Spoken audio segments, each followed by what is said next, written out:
Don't miss another live stream. Make sure you subscribe to Tom Boley's YouTube channel. Click that subscribe button again.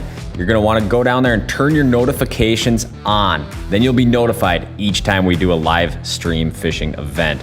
Then simply enjoy hours of live stream walleye fishing content. Picking up.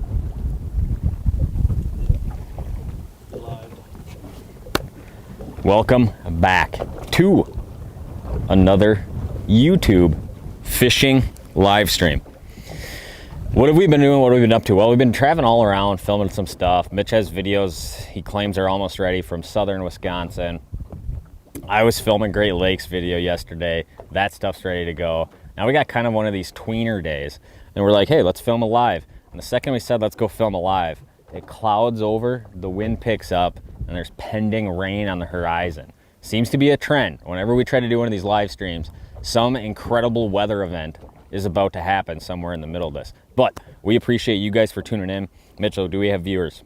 It looks like the live stream or the chat is disconnected for some reason though. Oh, we gotta fix that. That's a YouTube thing, not us. Drop some comments if you guys can. The chat's just not connected, or what do we got going on here? Yeah, it said unable to connect to chat. Unable. You work on that. Maybe yeah, Google, it's a YouTube thing, not Google us. it, Mitchell. Yeah, just keep Google going. it on your phone. But if you guys can see me, we greatly appreciate your viewership. I'm getting messages on my phone, unrelated. All right. Well, it's clearly we are doing this a couple days before 4th of July now.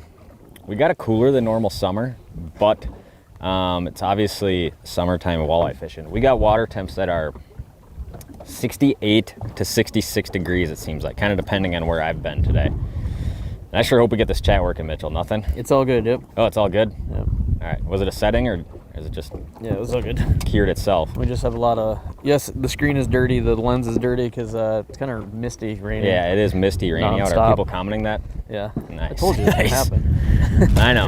Mitchell wipe tried it to for talk y'all. me out of doing this kind of. He said people are going to hate it because of the water droplets on the I'll screen. just have to but wipe it every 4 seconds. We're just going to go for it. Now, we're going to start out with a few different baits. I'm going to go from fast to very slow and probably back again several dozen times throughout the course of this video.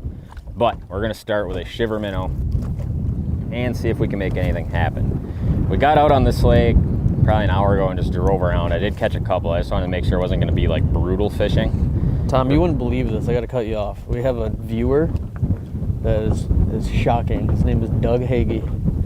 He said, No, I don't even believe that. He said we can see you and I can see the comments. Douglas, if you're watching, this is a top secret spot. You're not certified to watch this or be a member of this viewership. And this next fish is for you, Doug.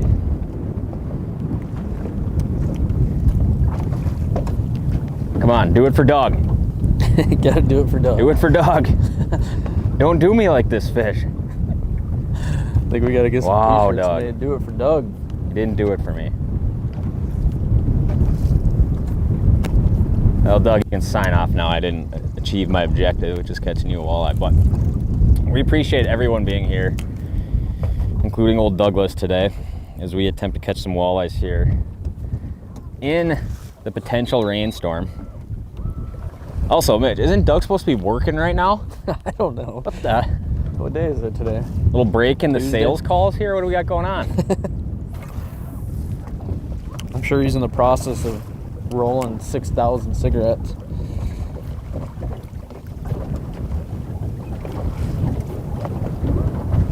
So the last time we did a live stream, it was similar weather to this, except the wind was blowing about 45 miles an hour.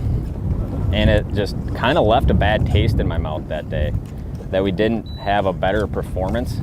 Now, obviously, you can't overcome just the conditions a lot of times, but today That's we on his hope lunch to, break, so you better hurry up and catch a dang fish for him. Oh, it's his lunch break? We'll try to make it happen for him. Big pod moving away from me over here.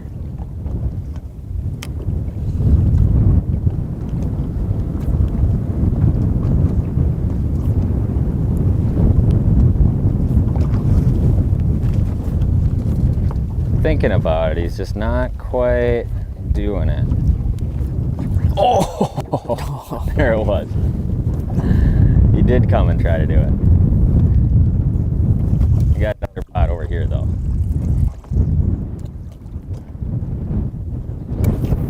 Something leechy might be one of the better things you can do out here right now, but I just really don't feel like getting that slow quite yet.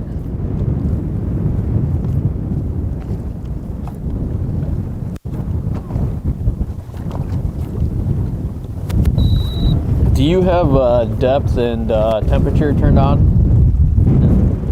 No, I got neither. So we're gonna get. I don't like to let anybody know how deep I am.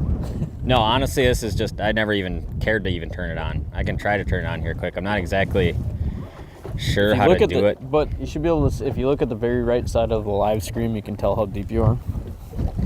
It says 0 feet. We're obviously not in 0 feet here.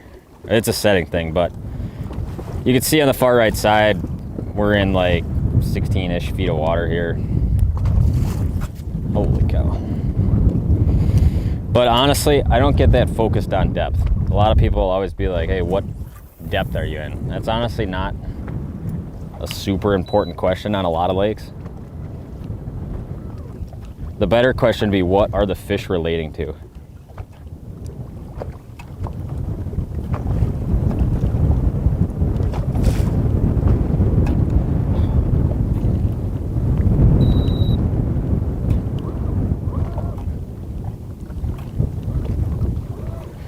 All right, so I did cast a couple times at this pot here and did have one little guy bite. It wasn't a bite that would tell me, like, these are gonna be real nice ones, but it was a bite from a fish. And you know, you gotta start the old live stream out somewhere, right?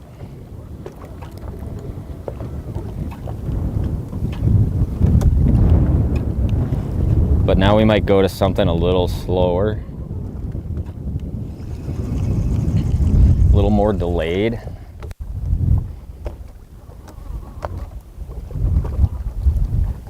Maybe a drop shot, Mitchell. What are your thoughts on that? Yeah, I mean, that would be Drop shot, Mitch. good. It's effective. I just tied one up a second ago. I honestly didn't even want to fish one, But you know, cold front conditions. yeah, it is. Just, It is really cold out today. I mean, it's a nice, slow, finessey presentation. like for 'em. 60 degrees out is the high today, or something ridiculous. And Doug said he digs the old plaid shirt you're wearing. do you? Yeah. No, Doug does. Oh, you do. You had to make that. And he's very counting clear. on you. He said he knows you can do it. I He can said do it. He's watched you catch one before. I hate letting people down, especially someone like Doug. You know. That cast was a letdown. No, I got it pretty close to him. I'm gonna pull the live off him though. All right, we got another question. Why are you fishing this spot? Because it's basin-related point is basically what you got here.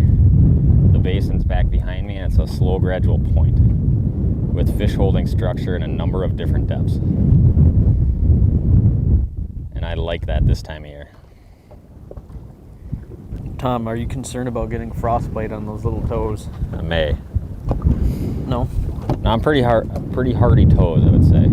Hey, it's because they've already been frostbitten so many times you can't feel them. Probably. That's exactly what it is. It's a strange sign to see him not biting the drop shot right off the bat. Could this be the live stream where we don't catch a single fish? Or I should say, not we, but Not Tom doesn't possible. catch a single fish? That is not possible, Mitchell. I might have to fish today. I have to whip out the big guns. Yep. Whip out the big stick. Oh, we're gonna catch them. It's just a matter of how much moving around we gotta do to find kind of a bitier pot of fish. There's kind of some weeds here you guys can obviously see. Anytime you guys got like a couple different structural elements, it's always a good thing, obviously.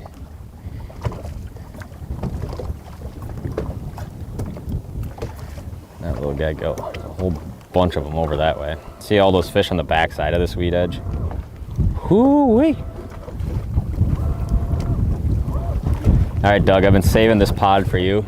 I've had it mapped out for the last 2 weeks. I come out here just make sure it's here, just in case Doug tunes in and you need to catch a fish real quick. You got a question when we're gonna break out the river boat. We've actually Probably like been trying to.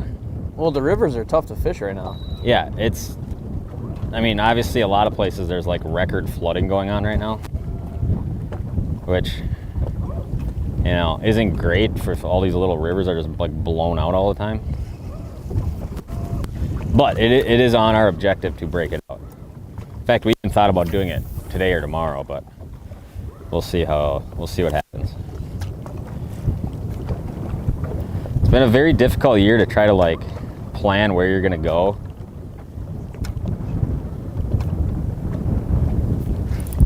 For you, Doug. For you. Oh, I sure hope he's watching. I hope you're still on that lunch break, Doug. Can't lose him. We got a comment that says, "Who is Doug?" Doug is a legend. If you have to ask who Doug is, you're not qualified to know. Yeah. There it is. This might be the biggest walleye Doug's ever seen, actually, thinking about it. You think he's watching at home? I don't know. Laughing at You probably got a how big of a deal we're making it. Not often do your idols end up watching you. There's number one. It was on. Oh, he's still watching. He said, "I knew you could do it." All right. Honestly, doesn't that just make you want to light up a cigarette now after It that does, first walleye? All right, there was number one. Came on a shiver minnow, purple goby. You can see we're on. It's kind of like a big flat. This spot is. But there'll be some weeds here, some rocks here, some sand here. Mitch'll have to kind of go up and continue to wipe the camera a little bit if this little drizzly stuff continues. Yep. Tom, do you have a tip on how you tell fish from weeds?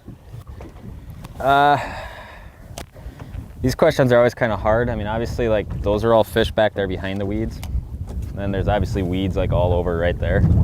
Just a huge mob of fish in there. Are any of them gonna bite? I don't know.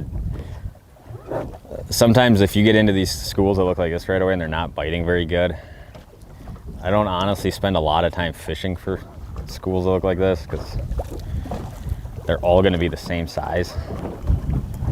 But in these live streams, I kind of like trying to just catch a bunch, I would say.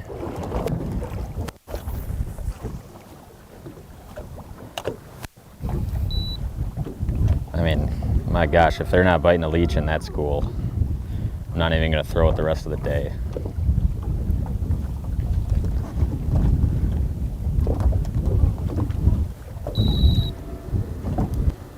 They didn't. I mean, that was a giant school of fish.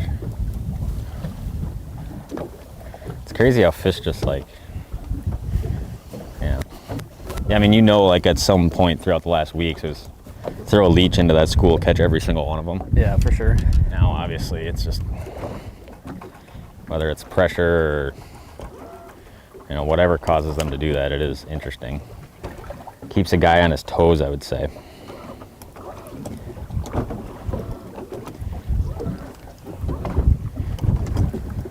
Well, I might as well get the old slip bobber out, huh? I do have a couple tied on for you, Mitchell. Do you? Seems like a good day for that. Seems like it's going to be a good day for a slip bobber until ice comes. Tell what? Till ice comes. Yeah, you and your stupid slip bobbers and drop shots.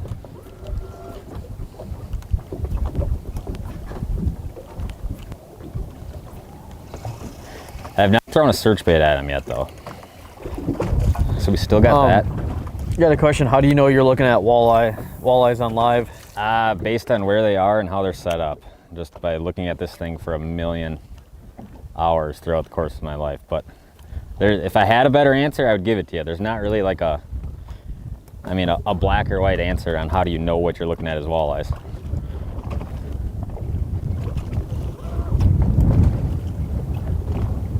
I got a question right here. Hey guys, I don't have live scope or a trolling motor. How would you fish for walleyes with just side and down imaging? Yeah, so very similar to how we did it for a really long time, which is just driving around a lot of these big flats with side imaging, these fish are sitting in a sand pocket on the outside of a weed edge or on the inside of a weed edge, one of the two, depending on how the weed edge is set up.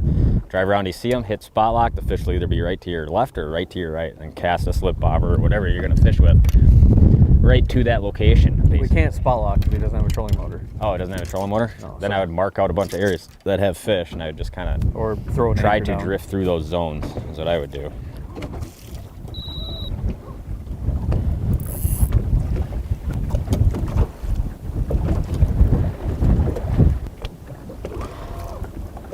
Some bigger ones on the back side over here, Mitchell.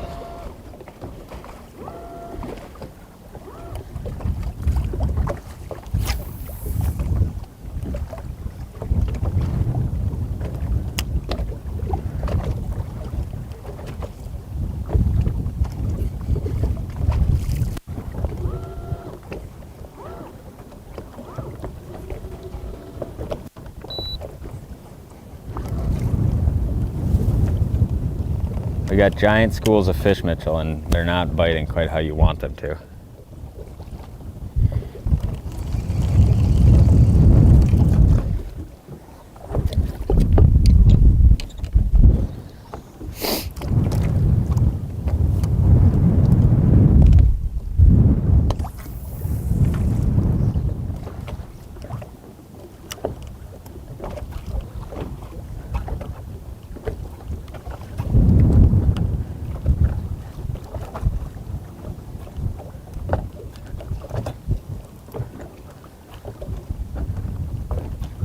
Couple questions for you, Tommy boy. Have Yep. you had success using gulp alive minnows? And to follow that up, what is your favorite way to fish for walleyes? My favorite way to fish for walleyes is, oh my goodness, is definitely targeting suspended fish with big jumpy baits or big search baits or something like that. Do I ever, what was the other part of the question? What question did you just answer? What's that? What did you just answer? I couldn't hear you. Favorite bait or favorite style, favorite way to catch a walleye. Oh, okay. The first one is, have you had success using Oh, Berkeley Power minnows or the gulp something? alive minnows? I have not honestly used them, but if you honestly put any minnow profile bait on a jig head and snap it around, at some time of the year, it is going to catch you a bunch of fish. That is for sure. And then a couple more questions. What is the weather conditions? Cold, windy, Oh and my rainy? goodness, they just barely are biting it. Why the switch to shiver minnow from hyper rattle? I still fish the hyper rat all the time. You guys probably just seen on video times that I've been using the shiver. And honestly, this one's been on this rod for weeks now. And it's just like, each time I go out, it's been catching fish. So kind of the answer on that. Sounds like we're gonna go to Saskatchewan too. Big walleyes and big bucks. So sign me up. Big old chocolate rack Saskatchewan whitetail, Oh Mitchell. man, there's nothing better. Nothing better. Is the wiper bite good this time of year where you live, Tom? Wiper bite? Yeah. There are none. No. So it's not a good bite, I guess.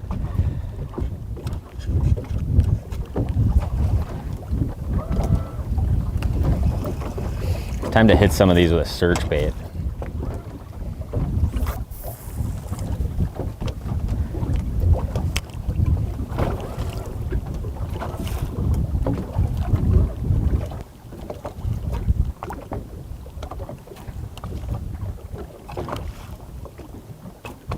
I wonder what the public land is like in Saskatchewan. You ever wonder the same thing? Public land? Yeah. What's public land? Is there even public land in Canada? Is that, I don't know. is That's that what I even a mean, thing? if there even is. That's a good question. That's a good question. What makes a crankbait and a jerkbait a jerkbait? Generally, jerk baits are suspending shallower diving baits, but I mean, the question would be, can a crankbait be a crankbait or a jerkbait, but a jerkbait can't be a crankbait?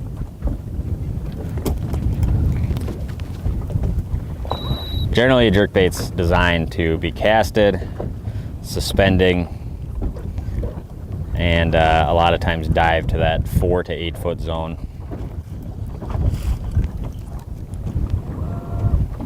Question for both of us, if you had time to watch fishing videos, what are your favorite YouTube channels? I honestly don't watch any. Mitchell does though. I don't watch fishing videos. Oh, you don't? No. Why would I do that? No, I honestly don't watch anything on YouTube, which is maybe kind of weird for being a YouTuber, but... Cool. I guess I watch some, maybe, but I couldn't even tell you who they are. But mostly watching like hunting stuff or whatever. Opinion on drift mode with the new Quest? I honestly don't use it because drifting is not a big part of how I fish.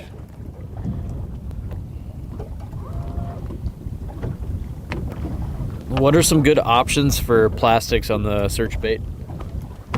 Gulp half crawler, Uncle Scott pork crawler, Berkeley flatworm can be all right. I've had decent luck on those Gulp like SR crawlers, those new things. Had decent luck on those before. Yeah, kind of what I use most of the time. Yeah, you can kind of mimic a tip-up setup with a bobber and a shiner. I don't think you'd be an idiot. It will catch a fish, but it probably not the go-to strategy though. If you try to cast but it definitely will. minnows on slip bobbers, it ends up killing the minnow generally pretty fast, and shiners are pretty weak, so you might run into an issue doing that. Yeah, but it will work.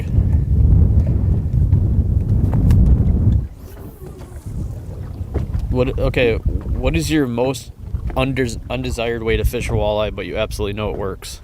Drop shot. I was going to say what he's doing right now. I hate drop shotting. I hate anything that's really slow, or you end up just like fishing something that's crawling along. Can't cover any water. It's a very labored process to get the bait to a fish. It honestly is not nearly as bad as he explains it. Look what I'm doing right now. Braid. Look what I'm doing right now. Nothing. You fish it weird. I don't fish. How you fish it? You just reel it in? I'm letting it. I fish it a lot faster. Yeah. And I can catch plenty of fish like that. Okay. Mono versus braid on glide bait rod setups. I prefer braid if I'm sharp shooting. Hold on. If braid, how do you avoid the line getting wrapped up around the rod tip? So you used to prefer mono. I always prefer braid. Going vertical, yeah. Now you kind of switched over. For sharp shooting, I like braid. If you're just gonna go vertical, I prefer mono. You 100% land more fish with mono. It's just not a great option for sharp shooting. Right. You actually need to work the rod a little differently too. Say that again? I said, well, you need to work the rod a little differently too. You know? Yeah, you gotta snap it harder with mono on. Yeah, mono you snap, and like braid is kind of a pump action.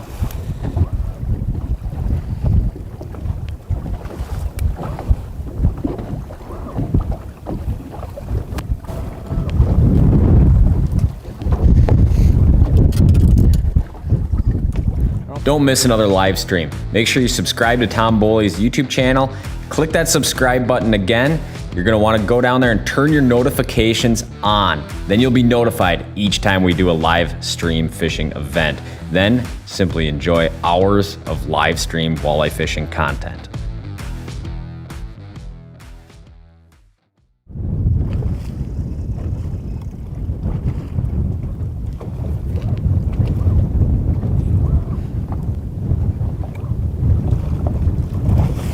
Should we just go basin hunting? What's that?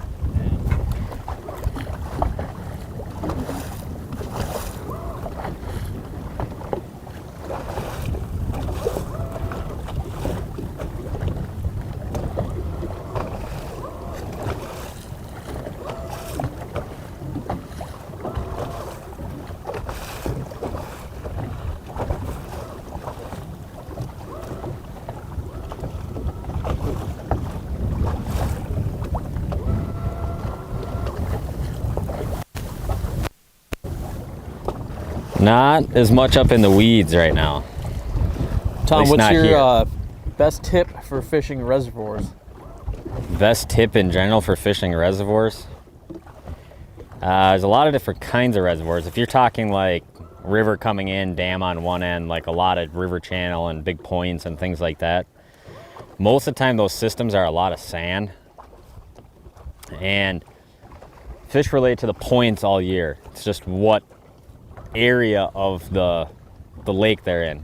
Are they way closer to where the river comes in, like in the spring, or are they way farther down on the other end, like they'd be like in the middle of summer when the water's the warmest? Look at big points and don't slow down too much. Often when you find fish on one point in a set depth, they'll be in that similar depth range throughout a lot of the lake.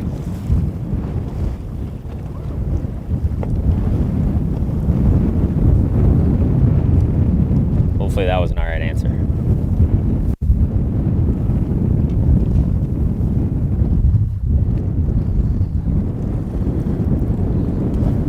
We get a lot of, it seems pretty popular, like the question about using a Berkeley finisher. Have I used it? I have not given it enough time to play with it enough yet.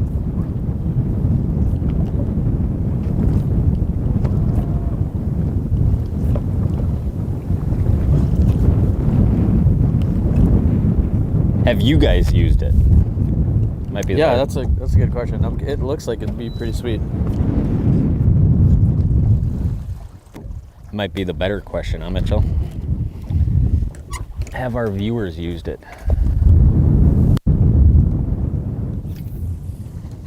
Tom, any tips for fishing lakes with steep, erratic structure and lots of drop-offs? Basin. Probably a lot of times fish will suspend off the edge of structure. We fished one of those lakes, I guess it was last week. We actually didn't film there, but we found the mother load of big walleyes. When fishing deep basin lakes in northern Wisconsin, they're mostly sand. Would you fish those the same as reservoirs?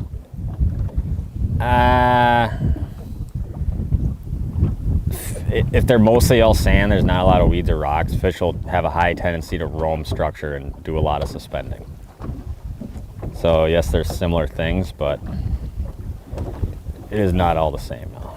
Got a question. If you ever make it to New York, come try Oneida Lake. Never heard of it. Have you? We got the Oneida Lake boys in the chat.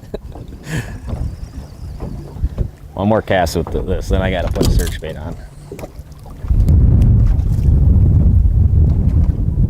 We got a viewer wondering why you are barefoot. Actually, that's a good question because there's a story to it. Oh yeah. Why am I barefoot? Yep. Well, we got to the lake. I dumped the boat in the water, and I saw this strange looking metal pipe sticking up right next to my boat. I was like, after I already packed it off. That doesn't look good. And upon further inspection, one of the many people from the ridiculous weekend crowd 100% tied their boat off to the dock or just smashed the dock at 100 miles an hour and broke this huge dock footing off. And it just laid in the water. They didn't even pick it up. And it was under there. My trailer ran it over, which is hopefully still fine. And then it was sticking up right there. So then I jumped on top of my trailer so my whole pants didn't get wet and pulled it out. And, you know, just haven't put the old shoes back on since then. There's your answer. Yep. Quarter ounce or 3/8 or 5/8 ounce or small search bait, Mitchell? Small. 3/8 for sure. Yeah, I think so. These fish are kind of lame out here, aren't they? If you're casting the big search bait around a bunch and you're getting a lot of fish to follow it, it's always worth trying to go one size lighter because sometimes just the floatiness of it will produce bites for you. Got a little 3/8 out here. See if we can make the magic happen on it. How deep water are you fishing, and would you move shallower in clouds and wind versus sunnier, calmer water? A lot of times when it's real sunny out, I'll just move out. I guess I don't pay a lot of attention to that, to be honest with you. Yeah. Sometimes, like on really gin clear, like really big water, you might see that happen a lot more, especially like if fish want to be shallow, but like the amount of sunlight penetrations makes them not always go up there, like in the spring in really clear water or something. But overall, I don't put fish might be more apt to sit on structure on a day like this than they will. So there might be a lot more fish here than during a day where like it's real sunny and flat and you're fishing clear water. They might be the same depth down, but not on structure. See that happen quite a bit. How often do you fish off camera, and do you always use Mega Live? I fish off camera. I mean, I probably fish at a minimum 5 days a week would be like a real low day number of fishing a week for me, probably. If I'm like going somewhere that might be kind of like, I'm not sure what it's going to be. It's going to be a lot of exploring type of stuff. I might fish for 2 days off camera. And if I'm in a situation that seems like a good time to be sharpshooting with forward facing, I will do that. So it all kind of depends. We filmed a thing this past week or something where we spent no time forward facing really. So it does all kind of depend on how things are set up, what have you. Lots of followers, Mitchell. Come on, do it.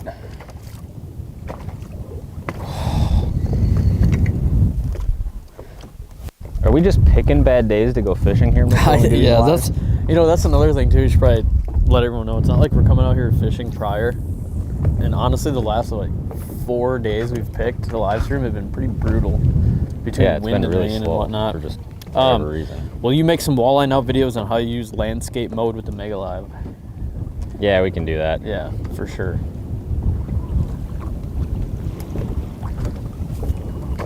What's worse, jet skis or wake boats? Oh my gosh, dude. They're doing the same thing they do and they're just barely trying to bite. I'd say jet skis.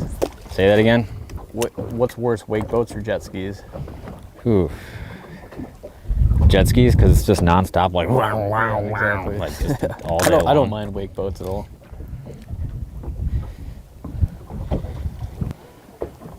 That one actually came up and did it. His motivation to eat the whole bait, though, was very low. Doug is officially off his lunch break. Back to work. Back to work. I want you to meet those sales quotas this week, Doug. Or whatever the hell you do for a work job.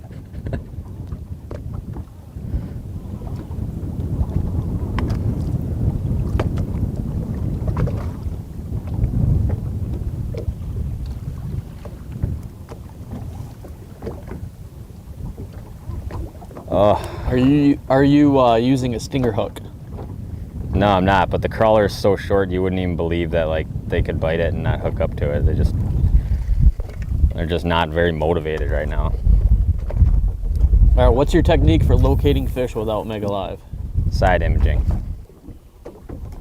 Yeah, if you go back on YouTube, there's a million videos like that. Side imaging is a better technique for locating fish than Mega Live is. If you're just driving the boat and trying to find a bunch real fast. Doug chimed in what he said he does for a living, and he says he rips darts. Damn straight.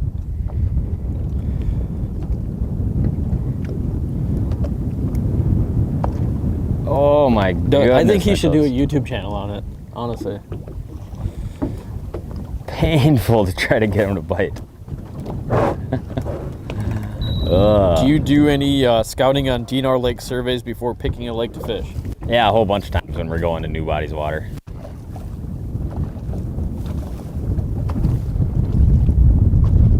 I'm done with those fish. I tried them and they weren't having it. Another pot of them back in here.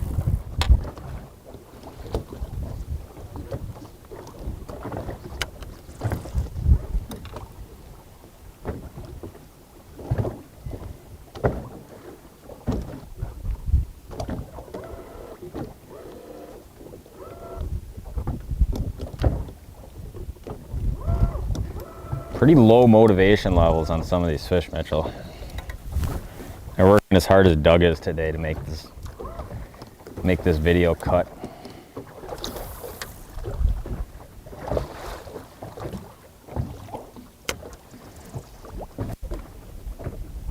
Hey Tom, can you do another video on best scenarios? Hold on, I already lost the question. Best scenarios to use Mega Live and the best settings for the lake. Yeah, we can film one like that. We kind of have one like that on the app right now, but it's been on my to-do list to do another one.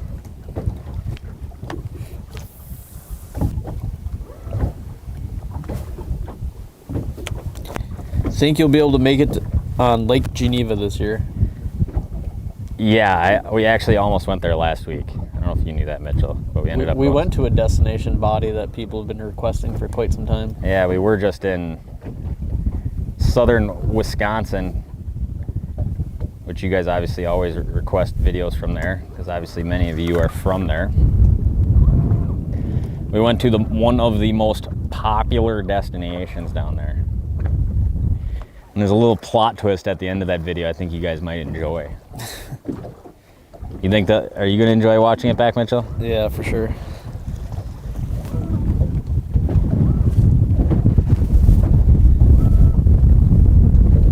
Do you find lake surveys accurate on most lakes? That's a good question. If they're that year, yeah, pretty accurate.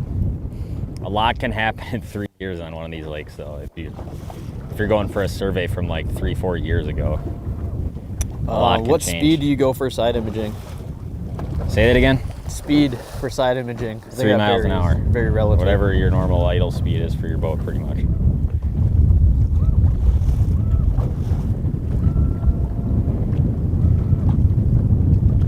It said, any out west trips planned?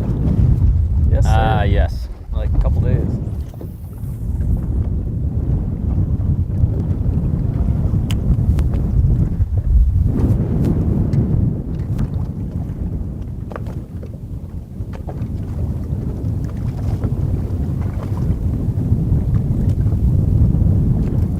Dude, they just are touching it, dude. This is unreal.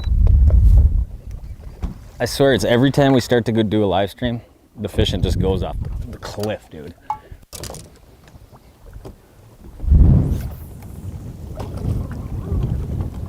Doesn't it seem like that? Like I said, the last like 4 times we've done this, it's been pretty brutal timing. I mean, and I say like, I would assume normal outing out here would be like 30 fish. Yeah, I think so. Easily. Yeah. On a Very good day, strange. when they're biting, right? What's that? I said on a good day when they're biting. Yeah, I mean like on a normal day to like come out here and catch Well, I mean, this 20 is right now would be like a cakewalk. it's predictable. We got 60 degrees outside and almost 4th of July. This is what happens. We'll figure something out.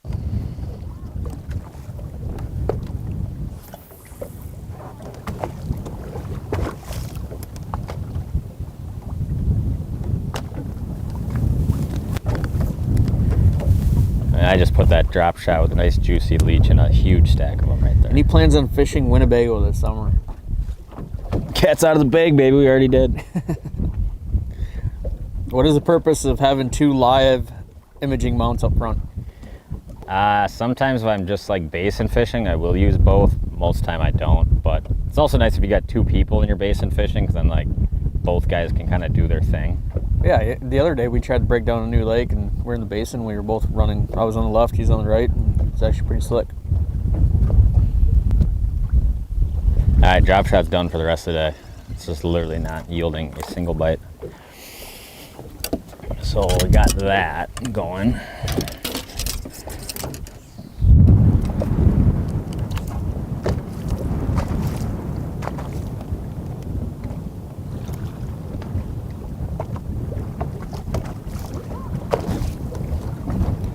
Yes, on some lakes you will see that the fish react negatively to it.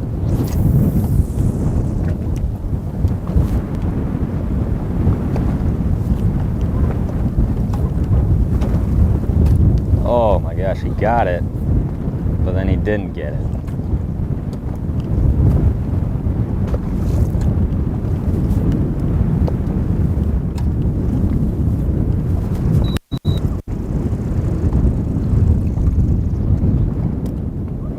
Might have to mix up our pattern, Mitchell. For whatever reason, fish on this spot are just not very bitey.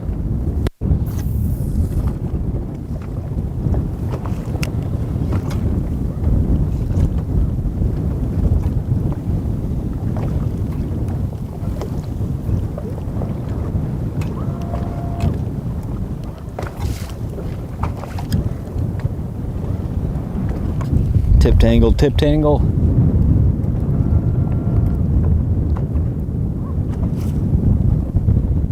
Definitely a slow start. I'm ready to just troll him over to the other side of the lake and Caught. just one. This one. Just a Doug fish. Yeah, that was Doug's fish. It's clearly there's no shortage of fish here, but I just got a feeling all these mobbed up small schools like this are just. I'm sure you could cast a slip bobber on them and then just like spot lock for 30 minutes and do it that way, which is just literally an absolutely brutal way to fish mentally. I don't think anybody wants to watch that either. No, we're not filming that. That is for sure. There's a 0% shot of filming that.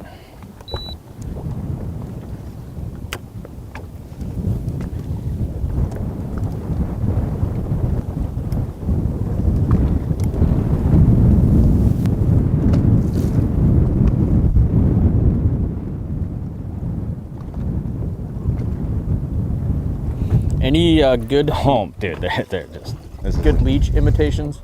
insanity, dude. What's that? Any good leech imitations?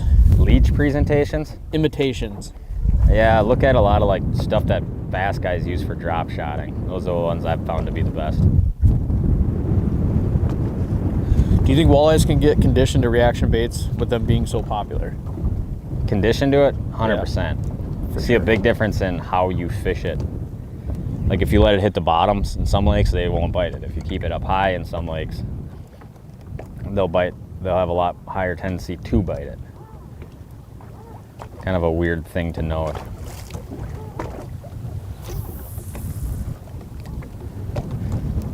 These fish are clearly conditioned to the whole arsenal, Mitchell, because they don't bite anything.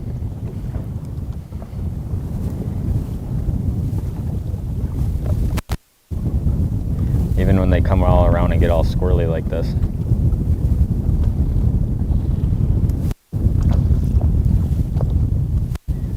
Unreal. Alright, we're getting off this piece of structure because this is terrible right now.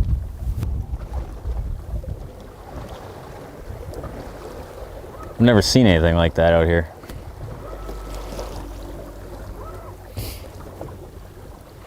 So clearly, if I was like fishing right now, I would start my big motor up and I would just leave this area and I would go to some far away spot that either A, isn't getting pressure that hard, or B, where you're not seeing just a million marks on top of each other. It's very obvious that you're just gonna plop down and sit there with slip bobbers, which is probably what these other boats are doing for several hours. You're not gonna catch a whole lot of fish very quickly there. That's just not my style of fishing at all. So we're gonna go out here, out deep, and hope to see just a few bigger marks sitting up higher in the water column. That's kind of what we're gonna be going for here. Is that gonna yield 0 fish the next hour? Possibly. But if we find them, they'll be much more likely to bite. I can guarantee you that.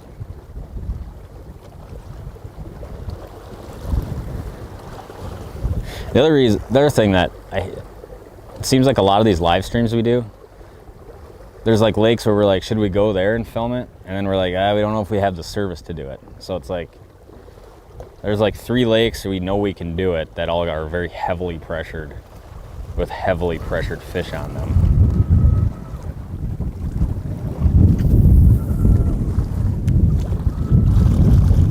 My screen's gonna get all messed up here, but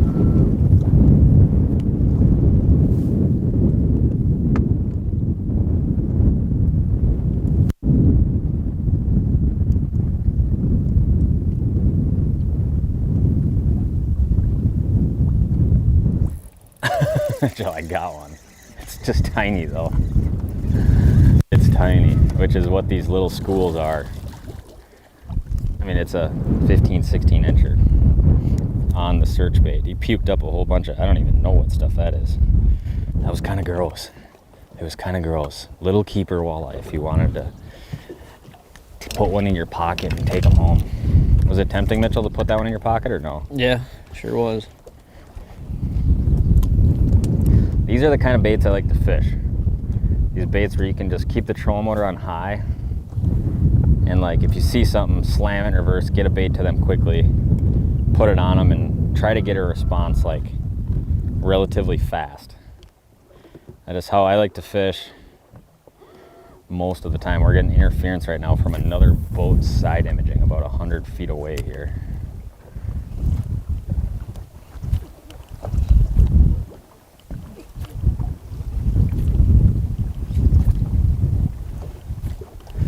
None of those moved.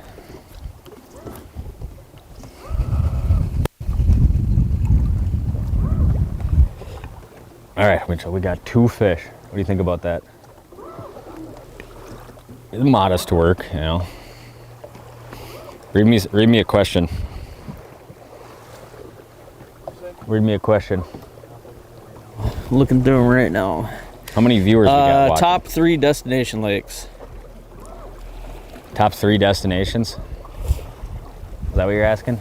Yeah, top 3 destination lakes. Top 3 destinations. One would have to be Lake Michigan.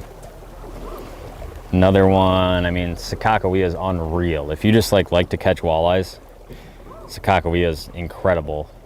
And if you want to go giant hunting, Fort Peck. I think we had a question too if we're going to Sakakawea this year. Oh, I don't know, honestly. Honestly, I kind of doubt we're going there this year. I don't know. I fished it 3 times last year. I want to mix it up. I do want more southern Wisconsin stuff. That I definitely want. Haven't been to any Iowa lakes yet either. Say that again? We've got a question if we fish any Iowa lakes. I said not yet. Have not. That'd be another good one to try, though. Something in Iowa. Oh, where you at, buddy?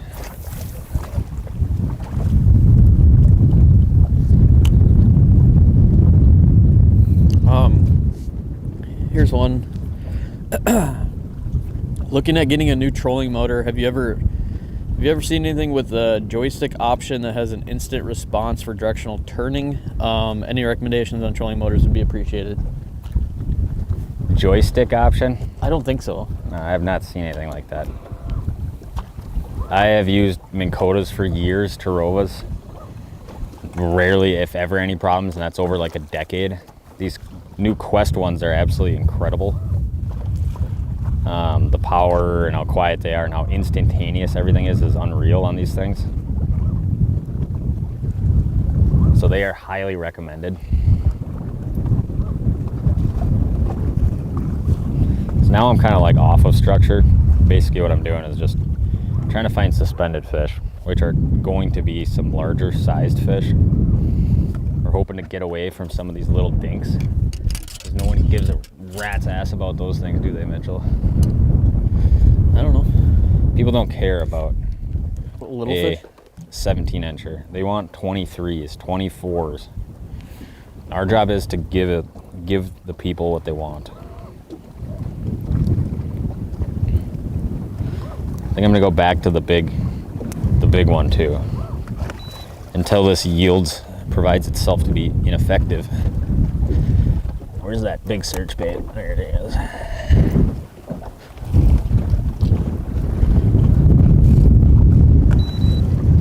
There's one right there on the bottom. A lot of times basin fishing, especially bigger fish, this 5-ounce search bait or 5/8 ounce is just the bread and butter. Gets to the fish really fast.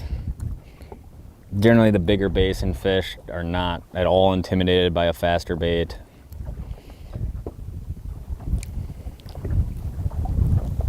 Also a good trolling option as it gets down plenty deep, plenty fast.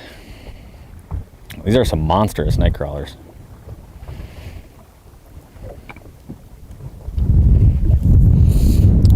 Yeah, I still have my 205.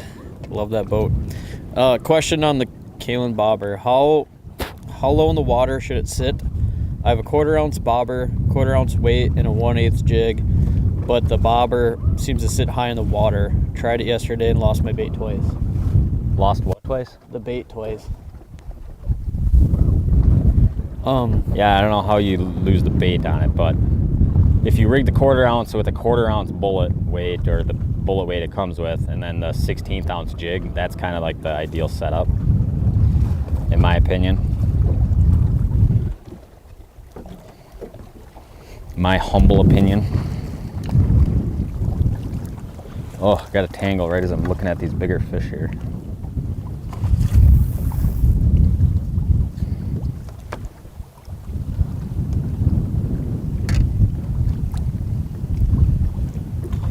Have you fished Rainy Lake, Minnesota? No, I haven't. I know it's really good. I always wanted to go up there ice fishing. I just haven't yet. Even when you fish every day, there's a lot of places where you just never made it to yet.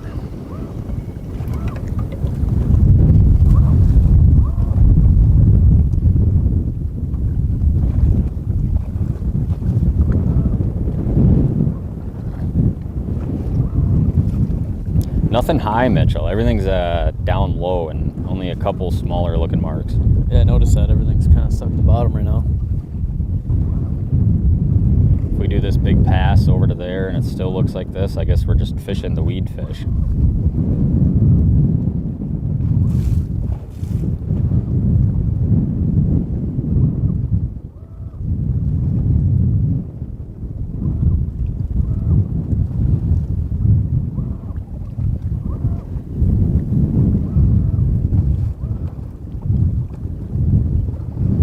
We also didn't look at any rocks, did we?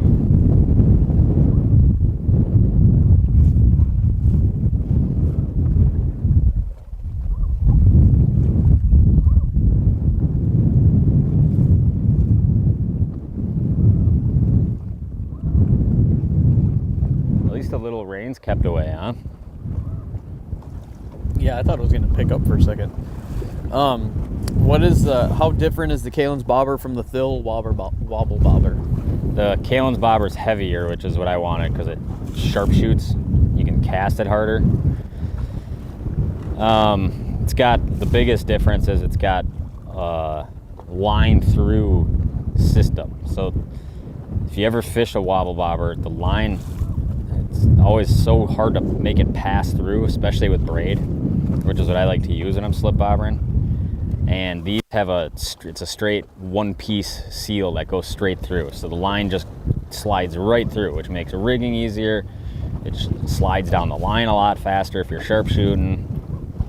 Those are a couple of the big ones.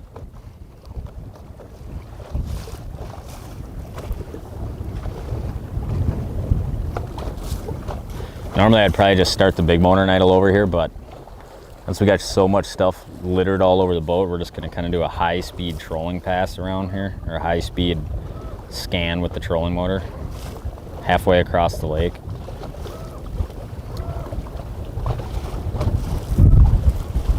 What are your thoughts on fishing deeper than 35 feet? Is it killing walleyes? Obviously I try not to. Yeah. That's when fish start getting like 30 plus down, it obviously can be poor for the fish to reel them in really fast and bring them way up, especially in hot water.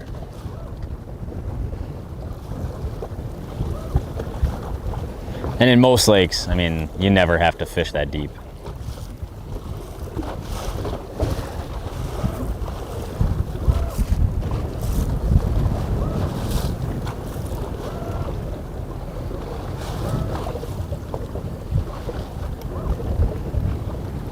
My guess is we're gonna go a little farther, dip down into the deep part of this basin, see nothing because it looks like a terrible basin day, and then come into some rocks over here and see some fish. That sound like an accurate prediction? Didn't hear a damn thing I said. I can't hear anything you're saying.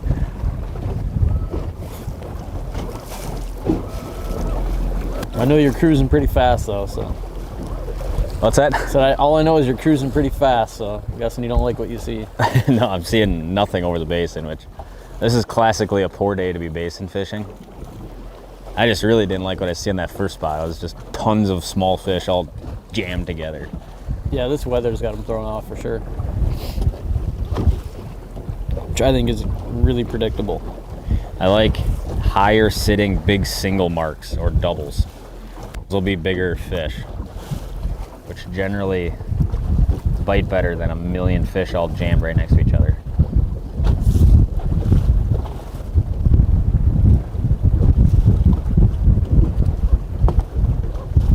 What colors should you be using for tea-colored water in summertime?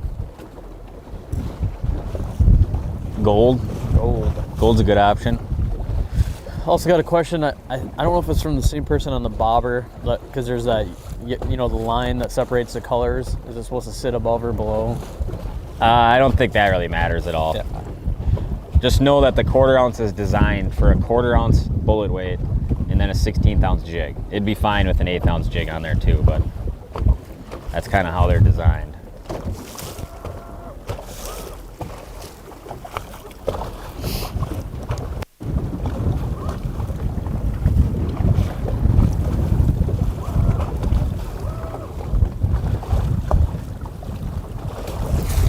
You think most people have the rest of the week off after, like, what day is today? Tuesday? So they probably got like Thursday, Friday off.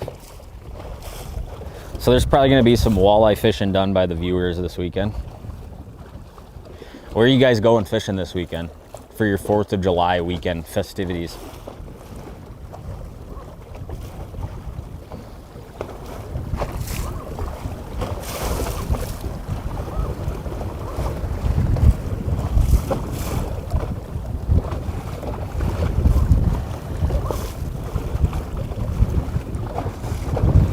I'm assuming somewhere in here we'd potentially start seeing some fish.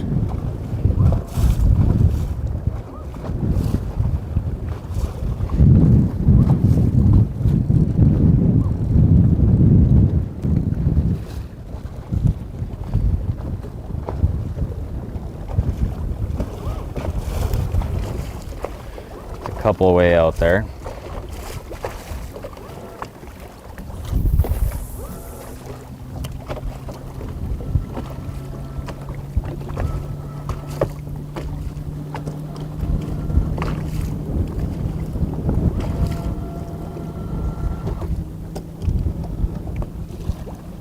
Come on, eat it.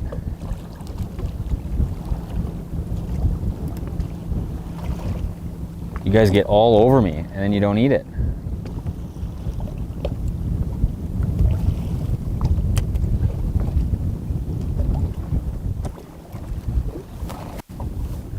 Interesting. More of the same, Mitchell.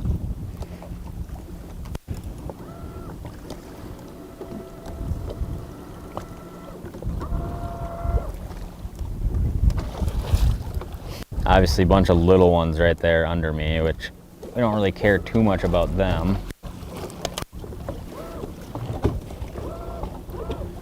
Bunch of rocks. Tom, you've been challenged. What's that? You've been challenged. Says fishing somewhere in Indiana. You should come try to Indiana Lake. I have a feeling you would struggle. 10-4. We'll see you in Indiana, baby.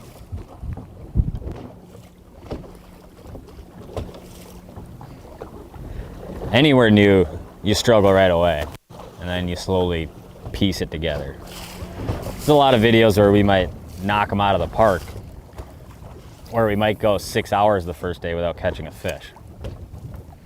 That's often just how this silly fishing game goes.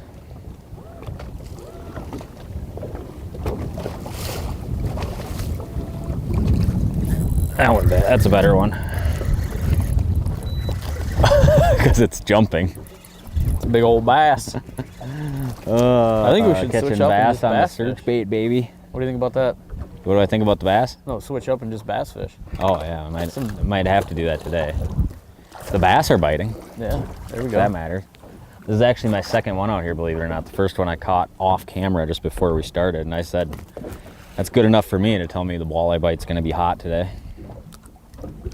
Look at that, just a freak smallmouth right there. What's walleyes?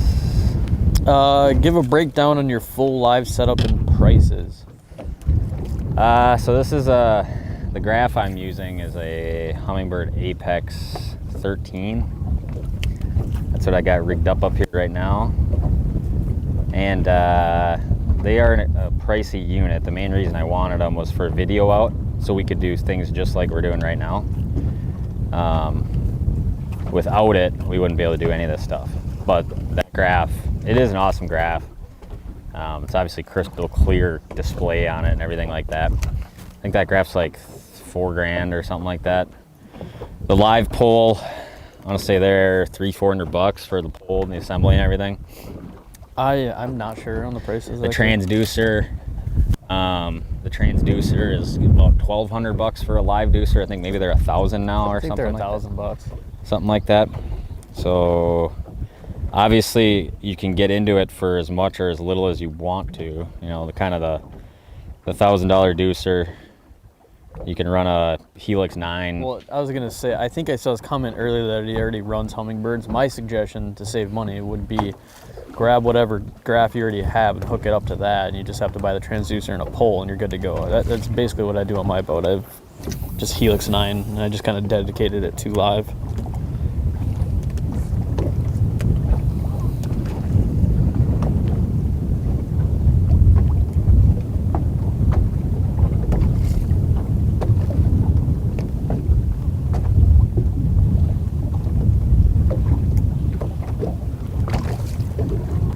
Onward. Off the bass fishing grounds, Mitchell.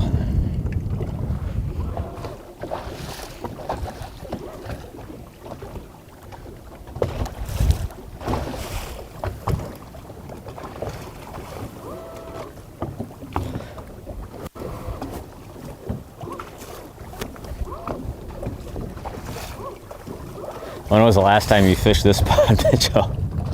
Out here on this like random rocks out here. Would you say when's the last time I fished this spot? Yeah, like out in here. Yeah, well, I probably haven't fished here in 5 years. Let me pull up the GPS quick.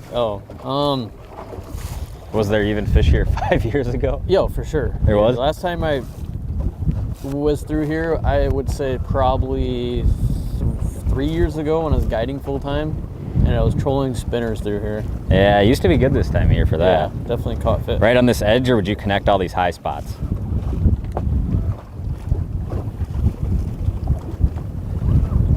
Would you go right down the outer edge, or would you go right over all these little high spots? What'd you say? Doesn't hear a word I'm saying, does he? You talking to me? Yeah. I didn't hear you. Would you go right down the edge, or would you connect all these little high spots? Today, I don't know. Today's a little different. Normally, I would go up down the edge. It's also been 3 years. I don't know. Oh, give me this big mark. Give me him. Off the edge? He's just kind of in no man's land. Yep, there you go. Oh, I cast it just a touch short. Maybe he'll come over to it. I did not get close enough to him.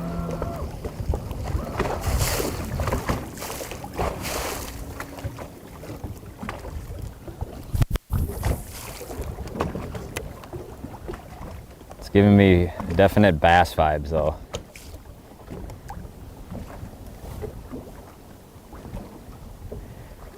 And the fact it just literally didn't hardly move.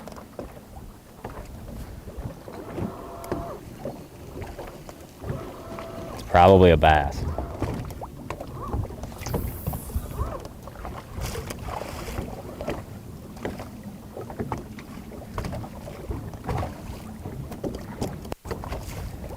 Yeah, it literally did not move. 3 casts, no movement. Onward.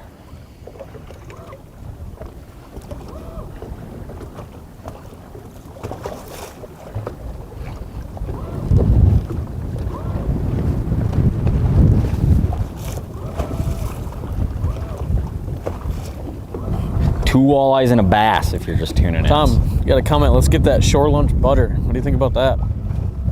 I mean, shore lunch does sound incredible. It does, actually. It really does. It's been a minute.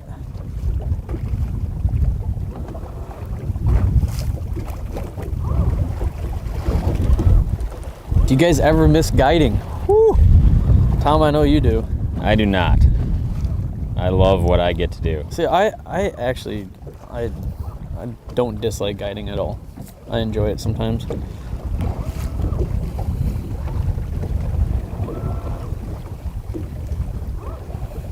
Shouldn't even say sometimes. I enjoy it. What's that? I enjoy it.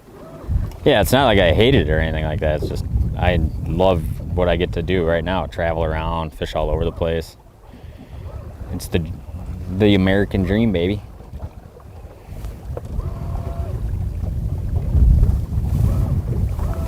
Can you see your bait on live today? I haven't paid attention. Yeah. You can? Yeah, there's still some of this like pollen-y stuff left around, but we've lost a lot of it, which is good. And there was literally like weeks where I was like, is this stuff really pollen? And it all cleared up, and it definitely was pollen. We fished in this one thunderstorm where like we got out there and it was kind of nice out, and then all of a sudden there's like this huge thundercloud. There's like a green mist. Remember that, Mitchell? The green mist of pollen. Where? That time we were filming. Oh my gosh, yeah, that wasn't that. You're talking the storm, not in the water. Yeah, no, just like the lead edge of the storm was solid. Yeah, it was pollen in the air. Honestly, the craziest thing I've ever seen. Like, it looked like China gassed us with something, and it was just coming across the lake and about to take us out. Yeah, it was crazy. I think it was all pollen. How about this weed edge, Mitchell? Is there potential here?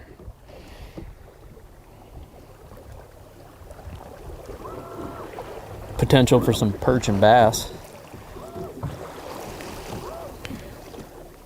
Better fishing, Wisconsin or Minnesota? Minnesota, hands down, not even close. Not even remotely close. Not even close. We'll get people all the time that'll fish Minnesota and they'll be like, man, I gotta go over there to Wisconsin. And it's like, well, I mean, if you're a walleye fisherman, Minnesota's about as good as it gets. We've got a couple requests if you could turn the depth on your live. Yeah, I know. If I knew how to right now, I would. I believe though, right? If you look to the very right, you'll see the depth. Yeah, I mean, you can see it. We're in 18 feet of water right here. Can't tell if these are weeds or fish, but I'll put a bait on them.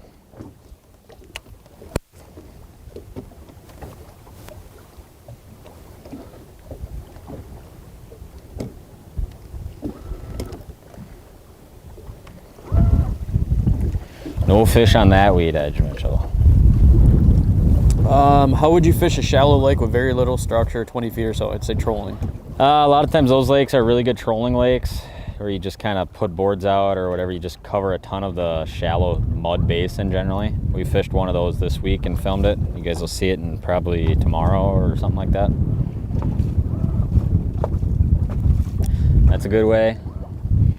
Otherwise, a lot of side imaging. Generally, shallow lakes have not a ton of structure, and do a ton of side imaging and find the fish and then begin casting for them. Oh, I think what's going on is like the quality is so low that they can't make out the numbers on the right side of the screen. That makes sense. Oh yeah, probably. Yeah. How would you break down a lake with heavy boat pressure? The same way. Yeah, really not much honestly changes. What are your top 5 walleye lakes in Minnesota? Leech, Mille Lacs, Lake of the Woods, Red, Winnebagosh. What other ones have I fished? Vermilion. I mean, all those lakes, pretty good quality fisheries.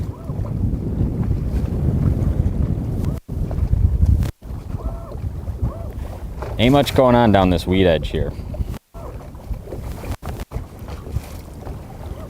I said if you go to network settings, and you should find it there to turn on the depth. Have you fished the Missouri River around Bismarck? If you did, how'd it go? He only catches dinks. I actually have not fished it right in Bismarck. I fished a wahi down closer to like Mobridge. Caught obviously the fair share of 14 to 16, 18 inches. I spent like hardly any time there, and then right as I was leaving, I figured out this deeper tree pattern, and caught 26, a 27, and a 24, and then I literally had a seminar like 4 hours later or whatever in Bismarck and had to leave. I've been wanting to go back there because obviously it's an enormous place to fish and has big fish potential. My guess is the way that system fishes in the summer, which this could be totally wrong, you guys that fish out there tell me, but my guess is the big fish in that system do something very different than those numbers of 14 to 16 inches which you catch absolutely everywhere. And my guess is they would probably go a lot deeper. We got one, if you could talk about your live settings to see your lure. He said it has its gain and sensitivity max and almost can never see a 3/8 ounce search bait drop. It's also probably harder for you guys to see on this screen because we're broadcasting in such a low quality to just so we could do the stream. Maybe that's... Yeah, you're not always going to see your bait track though. You know, that's not... Depending on how the water column is. Like, obviously, I have a 3/8 search bait on right now. Like, you guys can see that going down pretty clear, right?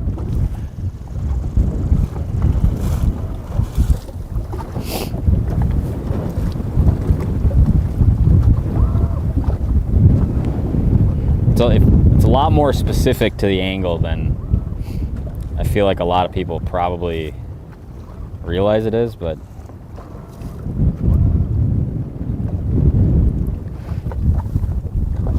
all right, I got to fly us up to this next corner where I know there's fish. Our random spot gamble. Basically, I've trolling motored 25% of this side of this lake so far now. In the last 20 minutes, just trying to get out of that spot where all those boats were, where there was just a bunch of fish, but not very many biters. And the little guy up high. We're about to come into some, so keep your fingers crossed. They bite. What angle is good your for live? us. I think it's 70. What's that? The angle is 70. On my deucer? Yeah. Yeah, I move it up one more than they recommend. That's so that you get that good splash mark when you cast out. Like, obviously you guys made a big splash mark right there when the bait hit. That's what, you kind of get a little bit more of that when you go up to 70.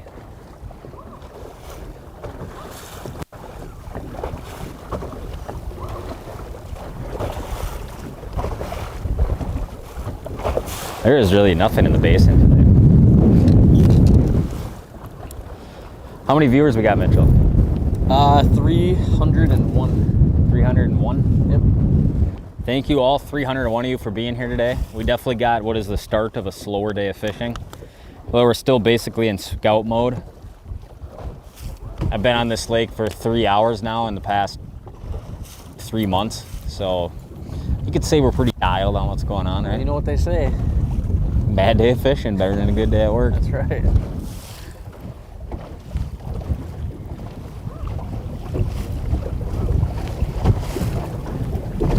Here's a question. What would you use for walleyes against shore and weeds? That are pressed up in weeds on the shoreline. Jigs, spinners. I mean, kind of a lot of things. You just not something really heavy. Search baits in the 1/4 ounce, I would say would be a good option.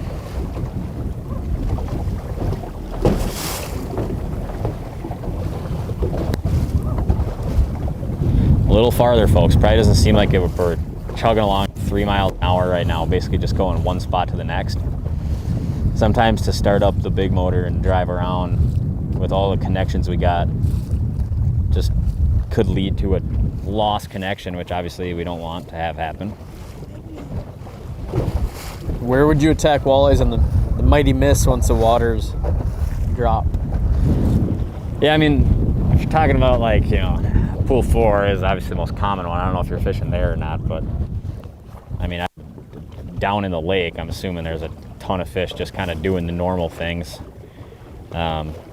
sitting around structure. And, you know, obviously with really heavy current, a lot of places, that's going to change a lot of spots that maybe there was fish before, there's not going to be now, and they'll be on the back side of something trying to get out of that big main flow. Everything I've heard, fishing's been decent down there, but it's just, I think it's like Sloan Awake too or something right now. Got some nice chunky weeds here. Now show me the fish in them.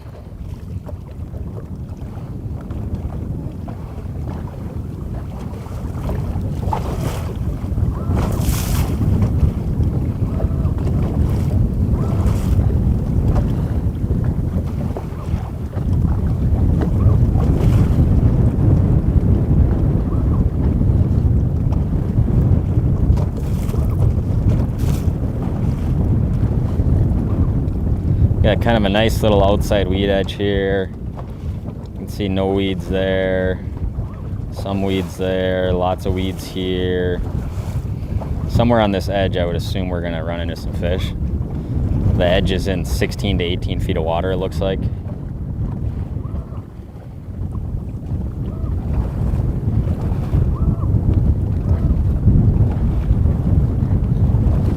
Tom, we got some people interested in how come you still don't have shoes on your feet, and if they're cold or not. Not necessary, definitely not cold though.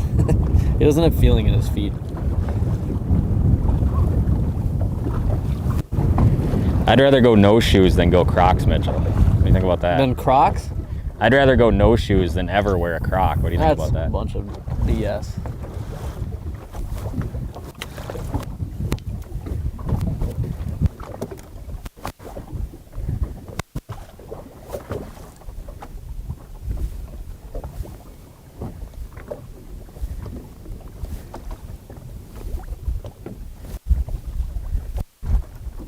Well, seemingly more of the same attitude out of that little school.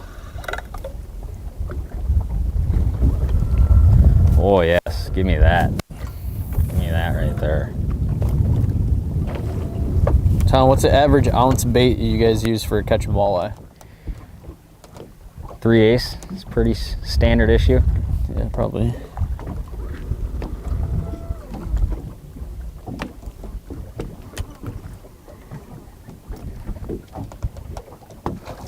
Come on, dude. One of you guys got to eat that thing. Yeah. Oh, there it is. There I was it gonna is. say, there's just too many of them Nice falling. bass. Don't jump, baby. Don't jump. Why is this feeling like a bass? It's not. It's the same size walleye. Is this lake just full of these now? It's shocking. I don't know. Take my picture. Click. On the search bait. Search bait 2. Shiver minnow 1. Search bait also 1 big ass bass, baby. That's right. There we go. I bought one of those gold ones the other day. I don't know if I told you. Yeah. And I was guiding and I took like 3 casts and I lost it. Did you tie the knot? Because if so, that doesn't No, I got surprise me. snagged and it isn't a piece of wood. I was fishing a certain destination You got snagged. and I got snagged and I couldn't get it out. I'm gonna call the company and ask for a refund. I'll say it again. I mean, you guys have probably heard this 6 million times, but I still always get the question, which is tangling the search bait. It is seriously not an issue at all if you just do a few small things correctly. One of those things being lob the bait. No need to chuck it out there real hard, okay? When you're fishing the search bait, which I'm not right now, cast like that. You're not trying to cast like whipping a jig a really long ways. It's a much softer type of presentation to cast. And then the other thing you can do is slow it down when it hits the water. Those things are all going to help you not get tangled. If you do those things, it's really essentially a non-issue. Rarely do you tangle up. So now that you use live imaging, allowed to use any older technology like side imaging anymore? Yeah, side imaging all the time. Yeah, I was gonna say, like in my boat, that boat is never on or in the water without side imaging on, where live is not always on, but it's also relative to where you're fishing. So now that we're in summertime, we're fishing a lot of basin stuff. Live comes into play more so than side imaging, but we still use it all the time. I don't consider that older technology. No, I think side it's like imaging. one of the most crucial things you can have. I'd be lost without side imaging. For A sure. ton of different places I fish.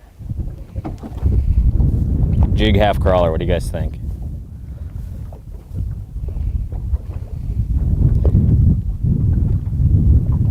This has been working everywhere for me, so it probably won't here. But, you know, we'll find out.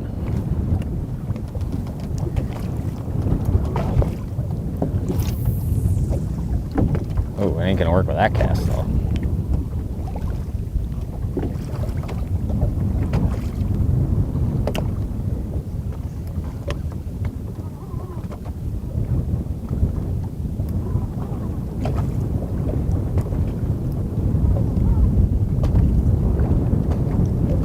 Have you noticed the V-rods tangling more? He said it swore like 2-3 years ago they never did before the hook change. I haven't noticed it at all, but go to heavier fluoro. 15 or I prefer to fish it on 20-pound fluoro. Most time I'm fishing blade baits, I'm ripping it pretty good, or I'm fishing dirty water in the spring, so your lead size doesn't really matter. But if you go to like 20-pound fluoro, that issue is going to happen about 100% less to you. Do you ever use chatterbaits? No, I haven't. It is kind of like a thing that's seemingly becoming trendy in walleye fishing somehow. I did have kind of a cool idea the other day that I wrote down for a possible bait one day. And then do you ever keep worms in your fridge at home, and what do you feed them? Well, a lot of guys will just feed them like some kind of like worm formula. Not that I haven't found that to work, but if you want big night crawlers like this, I mean, you got to feed them what you would eat to get big. So steak, medium rare, venison, loin, potatoes. Pork you know, chops. if I fix some potatoes or pork chops up, I'll feed it that to them too. I always got to call Shelby and tell her to take care of them while I'm gone. Hopefully that was a decent answer. Back to the search bait.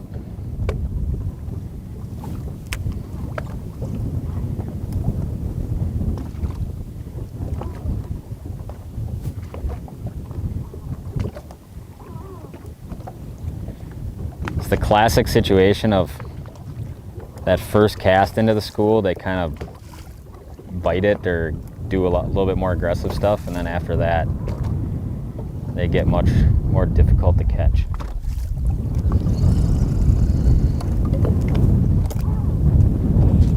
Average view duration's 11:11. Make a wish. What does that even mean? Never heard make a wish on 11:11? No. That's because you're Is dumb. that a thing?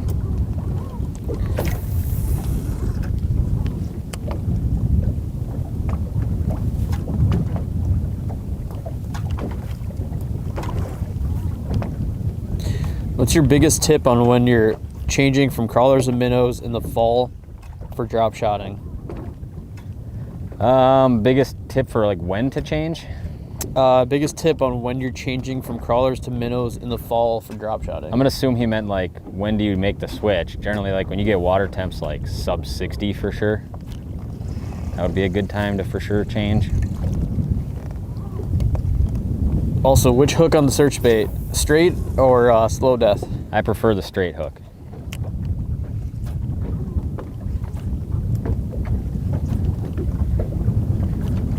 I want this bigger mark to do something, but he's not.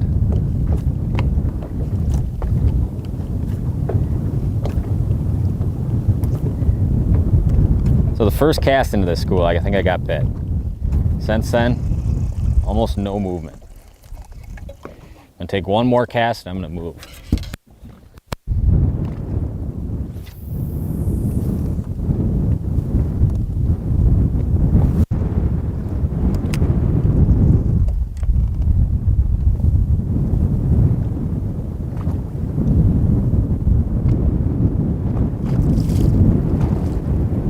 What's your average speed when trolling crankbaits in the summer?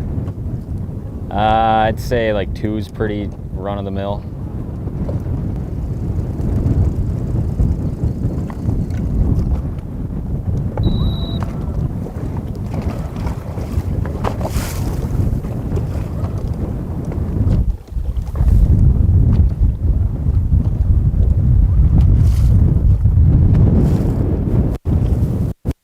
Oh, I just want this bigger mark to bite.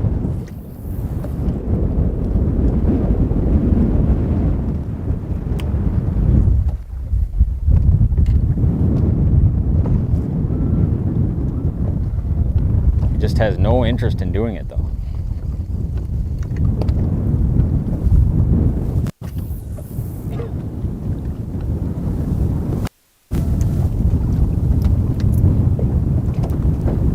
What's the best Chevron minnow weight?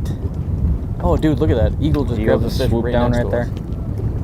us. Best shiver minnow weight? It was so cool. Do you see that or no? Yeah. I like the 15 3. feet The away. 3 is my favorite size.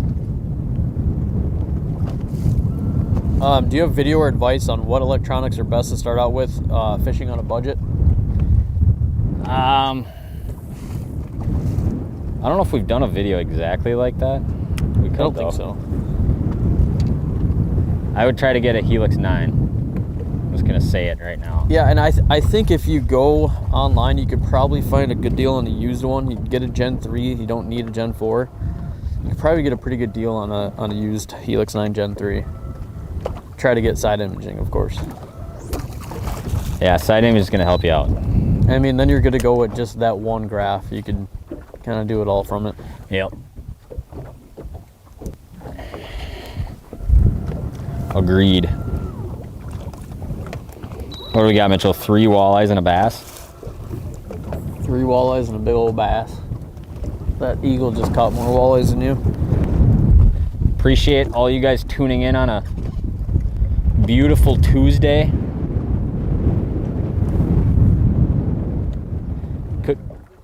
What's that? No, dude, I don't care if you have to go to Menards today to get whatever kind of dumb stuff you got to get from Menards.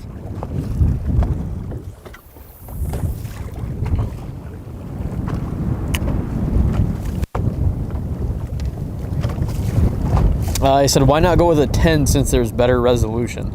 Oh, you could, but if we were just talking like budget options.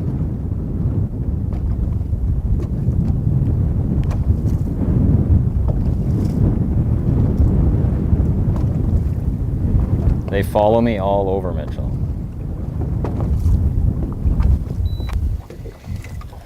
But they did not bite. Are you noticing less bug hatches and pollen in the water? Yeah, Yeah, definitely. definitely. Thoughts on reel crawlers versus imitation on search baits? I mean, I obviously prefer reel crawlers. It's just hard to beat the way a reel crawler moves on there.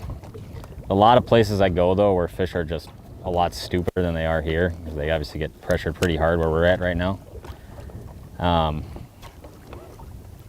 And those places, a lot of times, it doesn't even matter.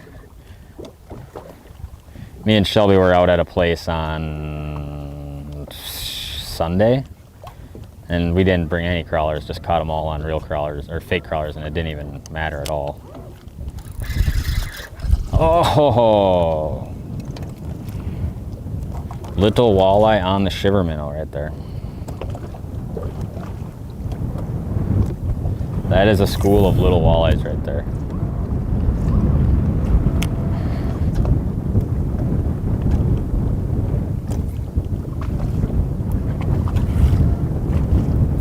What do you recommend for a guide for big walleyes in the Bay of Green Bay? I honestly don't know a lot of guides, to be honest with you. Burnsy. Is he on Winnebago? Yeah, I guess. I thought he fishes Green Bay too, though. Oh, maybe. Yeah, you could hit him up.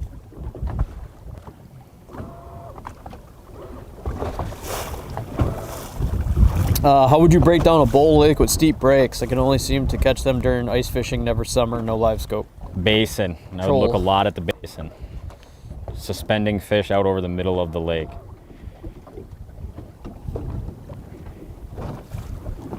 Just start staggering baits and trolling. You'll eliminate tons of water and find good water.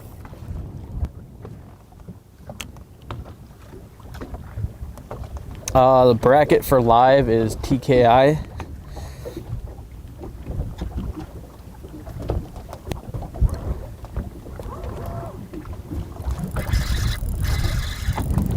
Fish on, Mitchell. Bass? No, it'll be a walleye. On the old shiver. Can you tell I'm just hoping for another bass back here? You were, weren't you? There's a whole pile of them here. I'm not really like trying to spend a lot. You guys are probably looking at the live like, what's he doing? There's a million fish right in front of him and he's just driving over them. I kind of just want to see something that doesn't look like this on the graph for once, which might just not happen in our allotted amount of time. But there's tons of these on this weed edge. We could honestly just try to park Mitchell and just cast slip barbers out and see how like slow and or fast or non-existent the bite would be. On a lake that doesn't get this slammed with pressure, I would just, like, normally I feel like you could just slip bobber a million fish right here. But these fish have seen 6,000 slip bobbers out here in the last month and a half. Yeah, probably not the best Fish strategy. number 4, baby. Is that your third walleye? Fourth. Fourth. 2 over there, 2 over here. Best day I've had in weeks. I'd say. So these are literally all little walleyes right here, right off my bow. All about the size of that last one. See the bait going down into them. We'll snap it up above them. Here kind of starting to dart around a little bit. Nothing really super committing yet. And one's kind of halfway trying.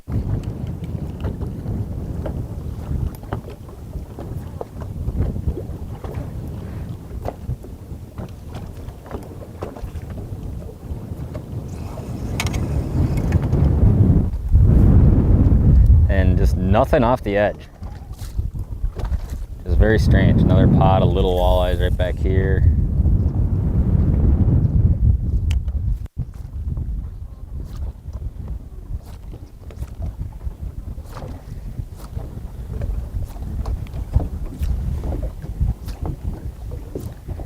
And not much. Oh, that one bit it.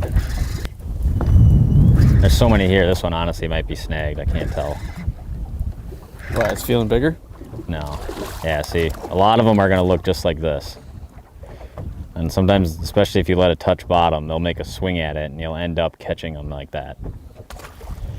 But a lot of these marks you guys are seeing on the screen, how they just look microscopic down there, they're about like this one, which I don't really have a ton of interest in trying to catch.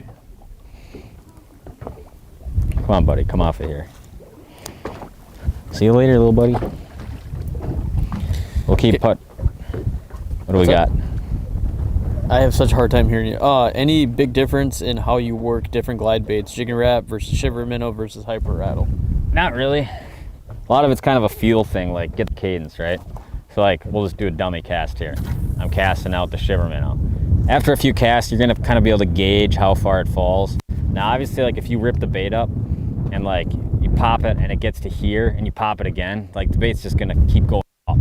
So you kind of want to work it at a clip where the bait kind of stays like linearly coming in at the same depth, right? So it's just kind of a feel thing. Like the hyper rattle, the big one, that one sinks really, really fast and has a lot less hang time. So it's a way better like speed bait. Or if I'm fishing like walleyes that are down 27 feet in the middle of summer, that bait is so fast to get to them. If they're real, like they want that real fast presentation, that's a phenomenal option. Shivers are a little slower. They're a little bit rollier like this. And they take a little bit longer. They'll have a little bit more hang time, in my opinion. So those are kind of, it's just kind of a thing you'll get used to it, I guess, with time fishing one bait over the other.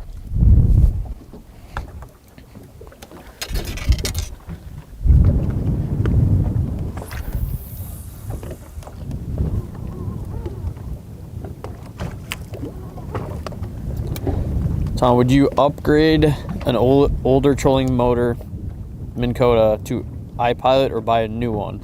Nothing wrong with it, you just want iPilot for spot lock. I guess it probably depends on what it costs. Okay, say that again. Say that one more time to me, Mitchell. He wants to upgrade to iPilot. His trolling motor doesn't have it. Should he buy a new one or just upgrade the one he has? I don't know what it costs to upgrade it, so like. Oh yeah, I don't know either. I mean, if you do a lot of trolling, it's definitely worth it to have the remote. If I think that's what he's talking about. Yeah. Yeah. Well, and spot lock. I think without iPilot, it'll still have spot lock.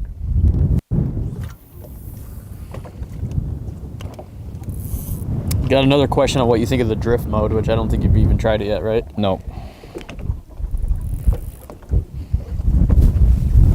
And that has nothing to say with how good or bad it is. I just don't drift a lot. Okay, why don't you drift a lot?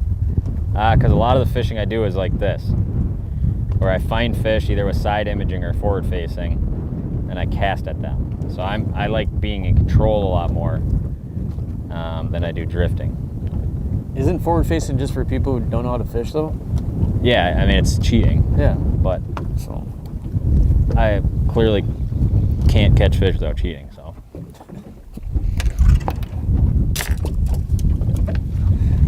well, folks at home, the guy is speaking the truth.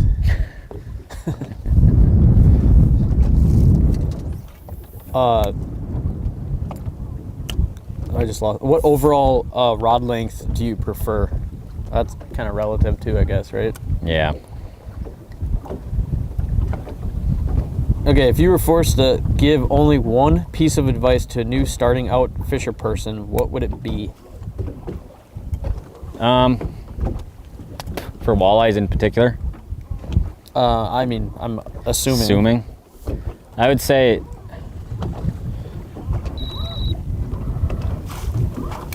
try to be fishing where there's fish. You know, it's easy to waste a lot of time fishing where there's not fish.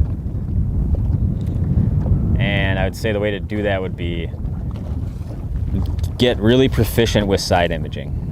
First things first. Yeah, I think it all sums it up as like try to spend as much time as you can. Spend as much time as you can learning with your side imaging. The bite that we are fishing today, how it looks like, you know, there's a bunch of fish all over and they're not biting, is not generally the norm for like a normal day on the water. This is pretty poor for how you see this many fish biting. So a lot of times getting proficient at, okay, finding fish, fishing for them for 10 minutes. Oh, I caught 2 out of there. That was cool. Or I didn't catch any. I'm going to go look for some more.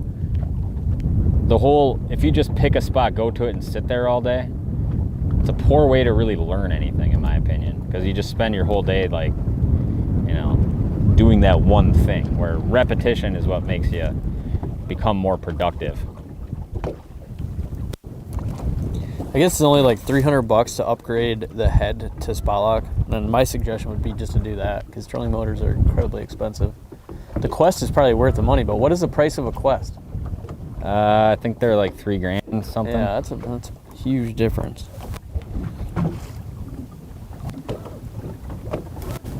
How many batteries and what types do you use? So I have one big lithium running my trolling motor, which has been outstanding, and then I got 3 other batteries in the back of the boat. 31 group AGMs that are powering my graphs. Hey Tom, what is the Packers record going to be this year, and is Jordan Love the answer for the future? Well, considering I'm a diehard football fan, and I've never missed a game in my life, and, you know, a lot of times you guys might be watching the game, or I'm watching it with a headset on, calling in plays as they're happening. How many games are in the regular season? Is it still 16, or is it? That's how much the guy knows about football. Is it 16 games or 18 games? 17. 17 games?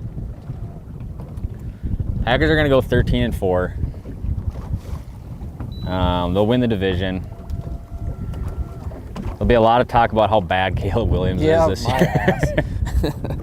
See, I can joke about it. Mitchell can't even take the joke if Caleb Williams is a bust. He's not going to be. I don't even want to hear it. He could be a bust. We got a comment saying, let's talk about whitetails. You guys literally would take over the whole live stream. If you had to choose one, life or death, what rod length and power? Oh yeah, we didn't even get to that question. Would you 7 choose? foot, medium fast. 7 foot medium fast.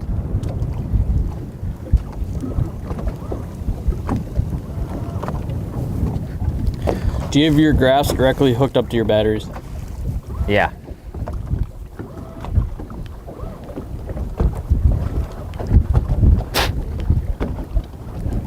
You didn't answer the second part of the question though. Is Jordan Love the future? Oh no, I mean I did answer the question. He's gonna bust. Yeah. Is that what you just said too?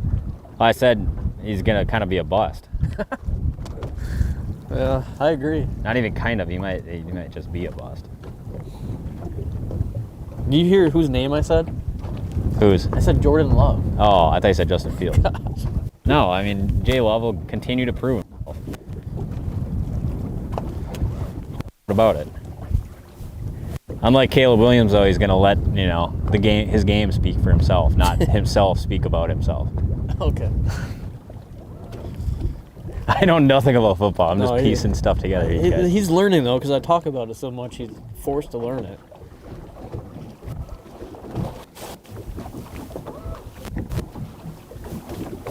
Yamaha or Mercury? I've never actually, the only Mercury I ever owned was a 97 44 or 2-stroke. Yeah, but you put a whole season on my boat. Yeah, I'm not gonna lie, I do not like that motor. What? How? See, I've had both, so I can speak for both. I've had Yamaha. Got a thing that goes in the prop seal, which is possibly the worst component I've ever seen put in a motor. I know that's one of Mercury's cheaper options for a motor, so maybe they got rid of that part or whatever. Yeah, I mean, so speaking on tillers, I guess, like, Yamaha is probably the better motor. I mean, it's a lot more power, a lot more snappy. But yeah, we also haven't tried like a new like pimped out tiller. Right. But as far as like on a tiller boat, I think Mercury all the way, and because of the tiller handle, I prefer that over driving on a switch. Oh no, that's because you haven't done the switch enough. No, I just don't think I'd ever. The switch is the deal. I don't think I'd like it. I just like to hold the handle and drive it. I doubt anybody who's owned a 2090 for any duration of time prefers driving with the handle. I think there's a lot of people who have a 2090 with a 250 Merc on it and love it. Oh yeah, they still run the switch though. No way. A lot of them do. You don't have to. There's no need for it. Have you fished tournaments? No, I have not. I always said I'd have a midlife crisis and start doing it though. So far though, I've not had the desire to.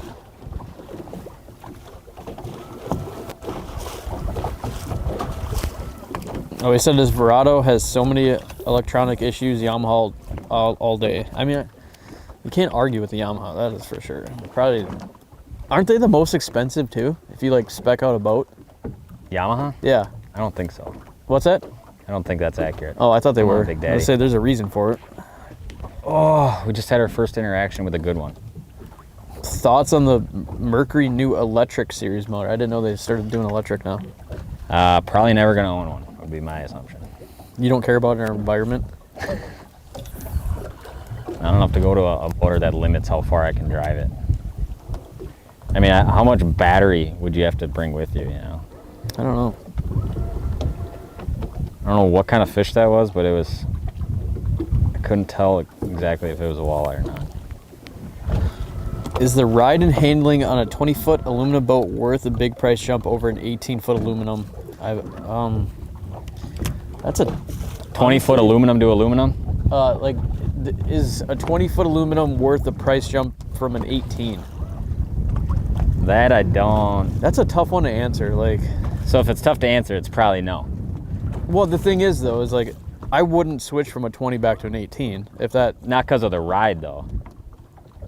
Well, the ride is definitely better, but the space is also like.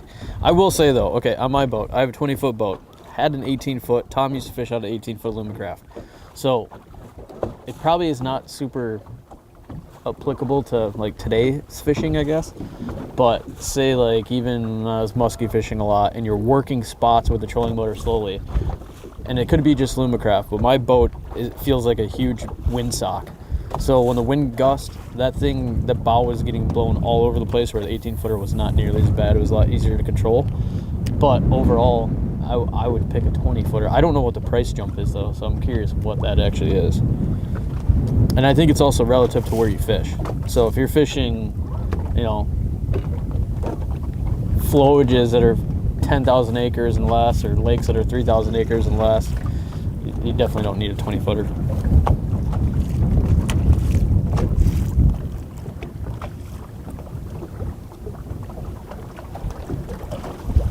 Are Lunds overpriced compared to Lumacraft? I don't know. They're probably a better boat. Say that again? Are Lunds like overpriced compared to Lumacraft? I don't know. Couldn't tell you. I always like the inside better of a Lund. The inside? See, I prefer the Lumacraft for that. I like the layout a little better. They ride very different in my opinion. Apparently a 20-footer is like 15 to 20 grand more. I mean, if you're guiding, it's worth it. If you're not, and you don't fish big water, it's definitely not worth it.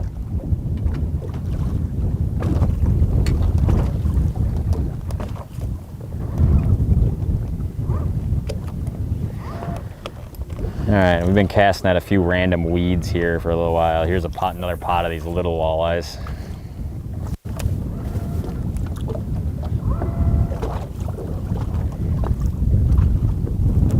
And yes, a fiberglass boat handles water way better by far. It's not even close.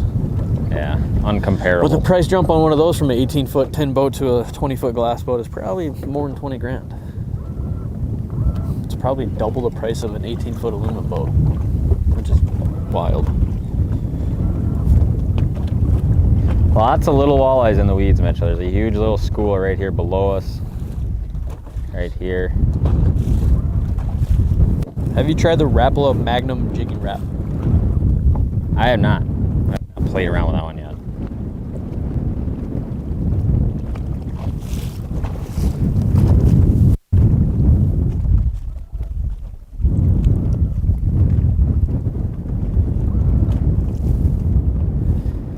I wonder where the bigger fish are out here. Now it's kind of got me thinking.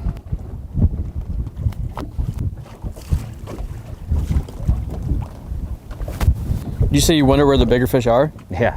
I have an idea where we didn't look. But... Are you saying in the basin? Well, yeah, a certain part of the basin, yeah.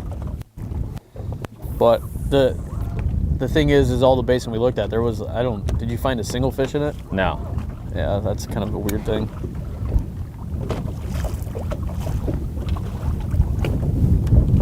Do you like Elliott rods instead of St. Croix rods? I've been fishing Elliott for 6 years now. They are by far my favorite rod I've ever used.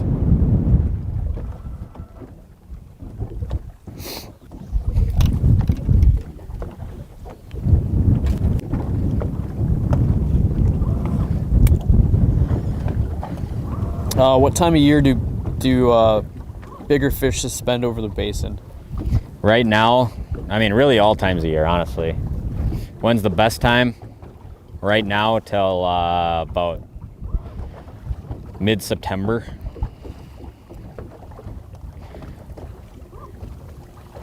Normally that's how the first thing I would do on every lake when I get to it, just because I enjoy hunting bigger fish. For these lives, especially if it was bright sunny today, I would 100% go do it. But it's really cold and windy. And that's generally poor conditions for fish in basin. It's also a great way to go 4 hours without catching a fish and then catch 5 fish. So it might not be a great format on a lake that I have spent 3 hours on this year to just roll up and start doing a live stream like that. But rest assured, some week we're home a little bit more. We will go live stream a whole bunch of these kind of basin bites. Oh, Mitchell, I got a tip tangle, but I got a fish all over me right now. Dang it. That is the one big downfall of going into the wind like this. I wonder if there's a rod you can make that doesn't allow this to happen. Because if you've done this before, you know it's incredibly annoying and it gets so tight on there so fast. But you know what? It never happens with mono. Does it? Well, then I guess you gotta switch out. So for the people wondering now that you brought it up, why don't you run mono? If I'm going vertical, it's nice. However, I don't fish vertical very often. When you start ripping big baits like 80, 90 feet away, the stretch becomes kind of a bad thing. You can't tell exactly what's going on, and everything's a lot more labored and slower. You also don't have the same level of sensitivity. So for sharpshooting, if you're casting these baits a lot, I definitely prefer braid.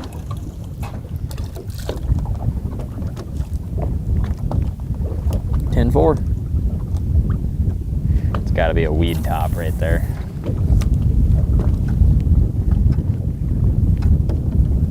Yeah, that is a top of a weed. I kind of want to try this lame little slip bobber thing, Mitchell, back there where that massive school was. Oh, here, say no more. Hand it to me. Well, we're kind of way past it now, but there's that huge school back that way that we could just go right back to.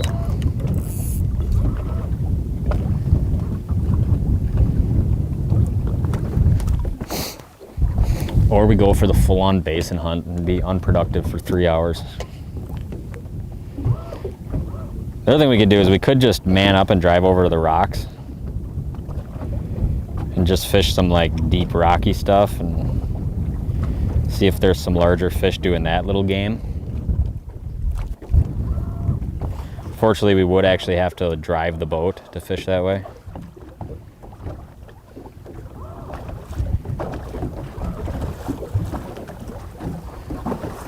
How long have we been live?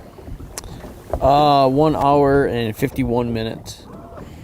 We got 4 walleyes and a smallmouth.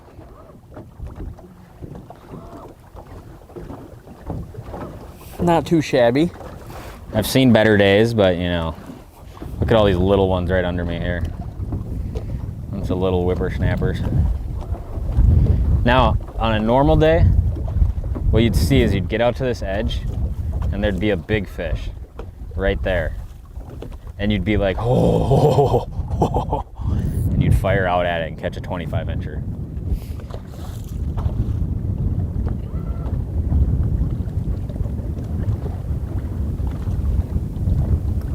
But clearly they're not set up like that today.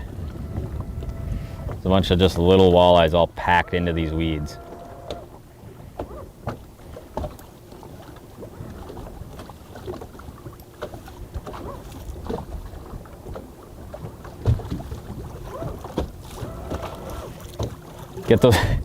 Get those slip bobber rods ready, Mitchell. Are you switching spots? Well, we're gonna go shoot back down there and we'll cast a slip bobber out on 80 walleyes and see if one bites. Do you have leeches in here? In there is, yeah. There is.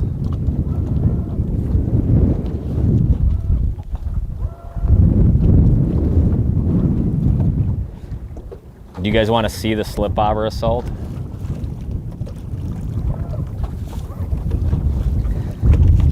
I'm not really convinced it's going to make much of a difference, though. Yeah, I know, same here. I'm a little skeptical.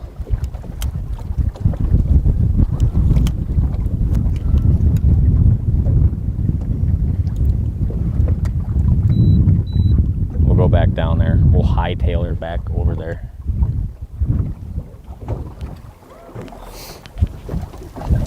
Slip bobber!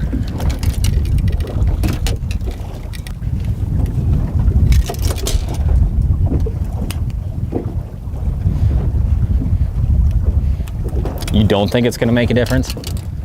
I mean, it's worth a try. Should I put a straight shank hook on one? Yeah, I would.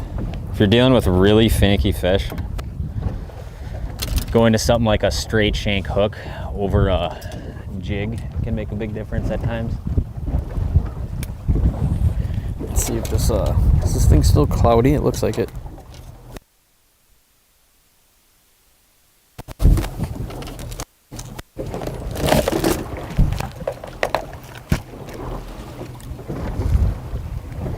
Maybe we'll rig up a couple straight shankers, Mitchell. There you go. We'll go ultimate finesse on their ass. Yep. With some big jumbos. Do you grow those, or do you trap them, or do you buy them? I buy them. You buy them? If I told you where I'd trap my leeches, I'd have to kill you.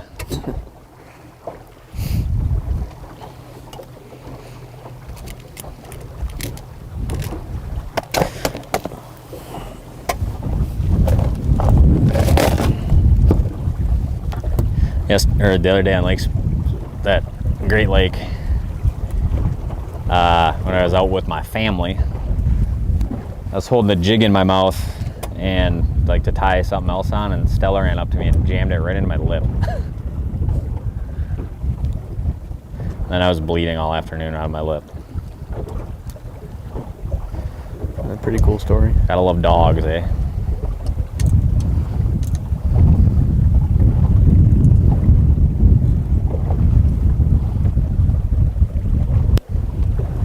Do you have a particular system for organizing your tackle? I mean, I put them all in cases.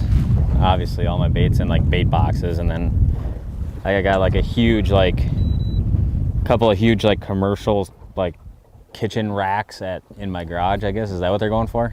Or did you just see a comment that made you laugh? And then I'm just thinking back in the days when you were so disorganized.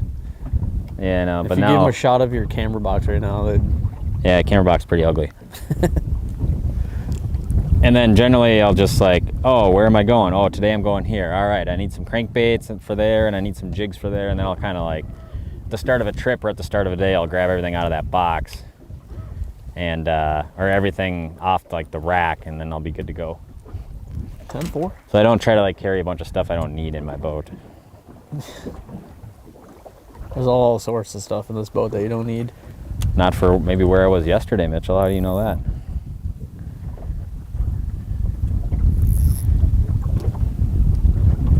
All right, that'll do right there, I think. So we had a comment about, it was the same guy with the bobber, how it's supposed to sit in the water, you know? So we can't move the camera, but can you see so you can answer it? Like, is it above or below that line? Well, I don't have the jig on here right now. So it's like right at it. Oh, no, hang on. It doesn't have weight on it.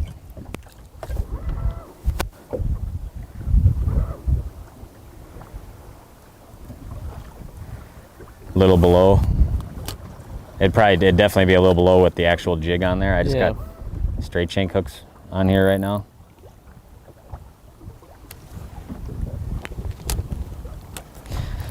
All right, slip bobber man. All right, give her here.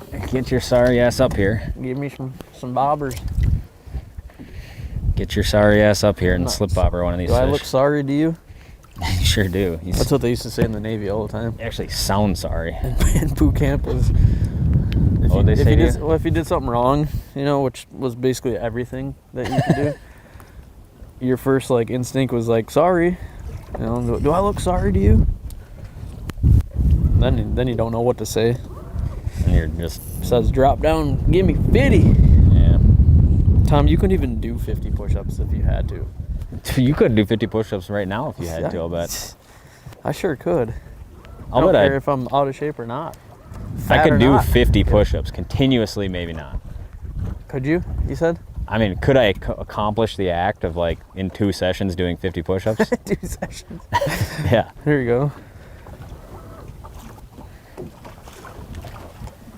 You're telling me honestly with a straight face you could do 50 push-ups? Oh, dude, I guarantee it. Yes. 50 push-ups? Yes. I'm going to try it right here, right now. Are you going to? Yeah, I just got to get these. There you go. We got a comment. When are y'all going to go after a 40-inch Xander? A 40-inch Xander? Yeah, that does sound like a ton of fun. All right, where are the fish? Point me in the right direction. Just all over this edge out here. All right. How about right there? I'm going to spot lock down. I got to figure out if I can do 50 push-ups right now. Are you actually going to do it? Oh my gosh, I can't wait to see this. I can't. You got to try, right? You can do this. You're a grown man. Yeah, my arms are kind of sore today. My shoulder's been acting up. That's fine. I'll give you two. I'll give you 2 attempts. Well, 2 attempts. I mean, I'm saying first attempt would surely go better than the second attempt. I'll be generous. If you can't do it in 2 tries. I don't think I can do 50 push-ups in one go, to be honest with you. They gotta be real push-ups, dude. Oh, they'll be real push-ups. I'm not worried about that. Count them out loud. There might not be enough room here, though. No messing around. Keep an eye on my slip bobber. Count them out. Hold Hey, on. come on. Back straight. Straighter. Come 3. on. What is that garbage? I'm not counting. You have to count out loud. 11. He's already out of breath.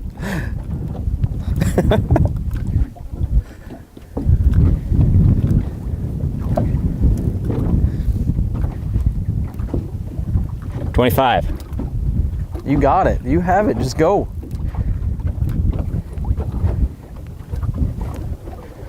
Come on. I see. We keep going fast. That's the key. You got to pump them out fast. Oh, Make sure you breathe. Sounds like you're not breathing. oh. What'd you do? It was either 48 or 50. I got lost track. Doable though. That was good. I told you. A good pump. You guys impressed by that effort, or was that really weak? Oh man, that was sad. Let me see you do them. Mitchell's too scared to try to even do 50. I'm scared. We got a comment that says your chest is gonna hurt so bad tomorrow. Nah, it wasn't honestly that bad. That's great. I was kind of tries and buys were acting up, you know, around I'd say 40. Little tingle, little. That was the first time I tried to do 50 consecutive push-ups since high school, though. Guaranteed. That's a good job. We got 2 people that said they counted 45. Oh shit, maybe I was a few short then. You miscounted.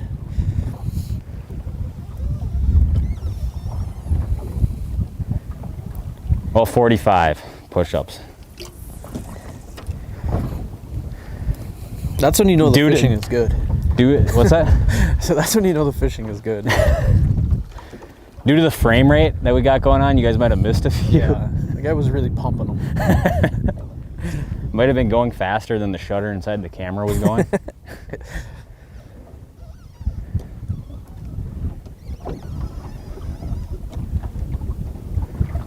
Gosh, Mitchell, there's just a bunch of little ones in here.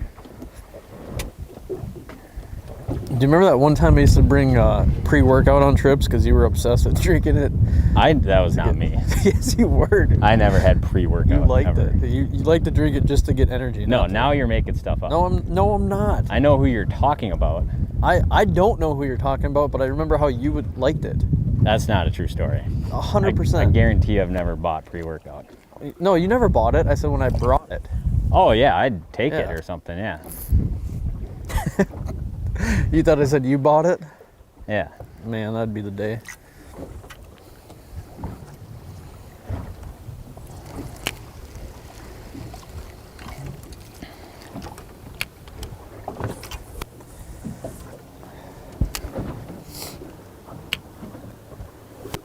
Some fish over here to the right. Yeah, I mean, there's little fish all over this weed edge. Is there? They are just not. Oh. A whole bunch of them right around where my bobber is. Yeah, I had some snatch my leech. They're all over looking at it. You guys got to bite it though. You can't just look at it like that.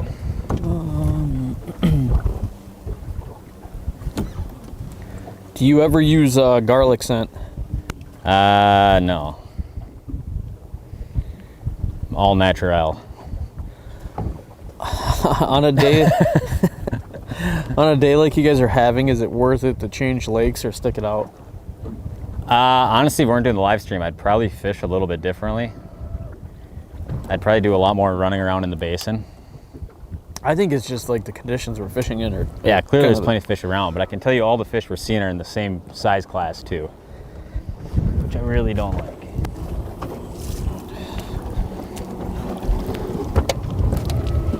There's a damn jet ski right there.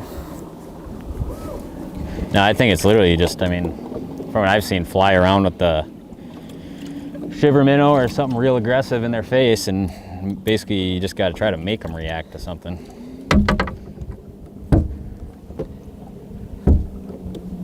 Because I mean, I just watched 5 more of them come up on the slip bobber and not bite. And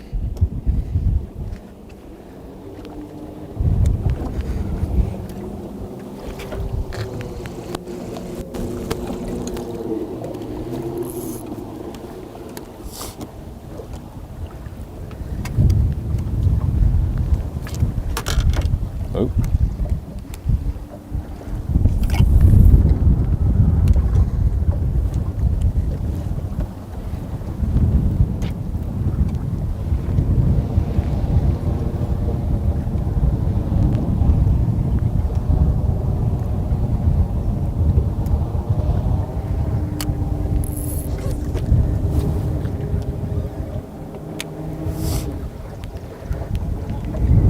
Oh, Mitchell.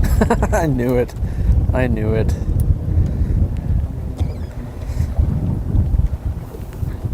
Dang nabbit.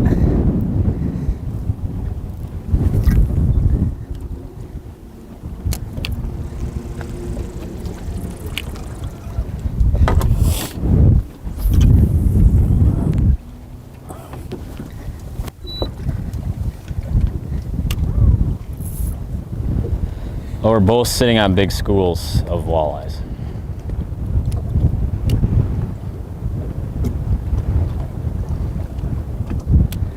How do the weighted slip bobbers do with light bites and up bites?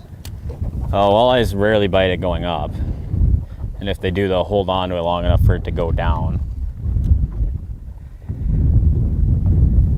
But yeah, just fine. Yeah, it's just not a thing you're gonna catch a lot of fish with, something that's not moving fast.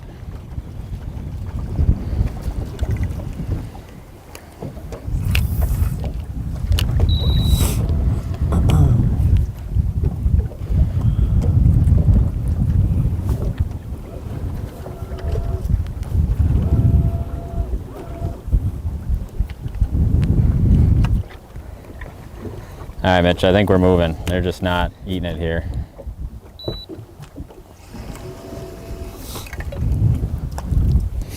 How was your slip bobber bite? It's pretty wild. Did it tell you all you need to see to know that they're not biting that? It was crazy. Had a perch steal my leech. Nice. Sounds really productive. Pretty wild. Onward. Back to aggressive things. We're gonna get search bait.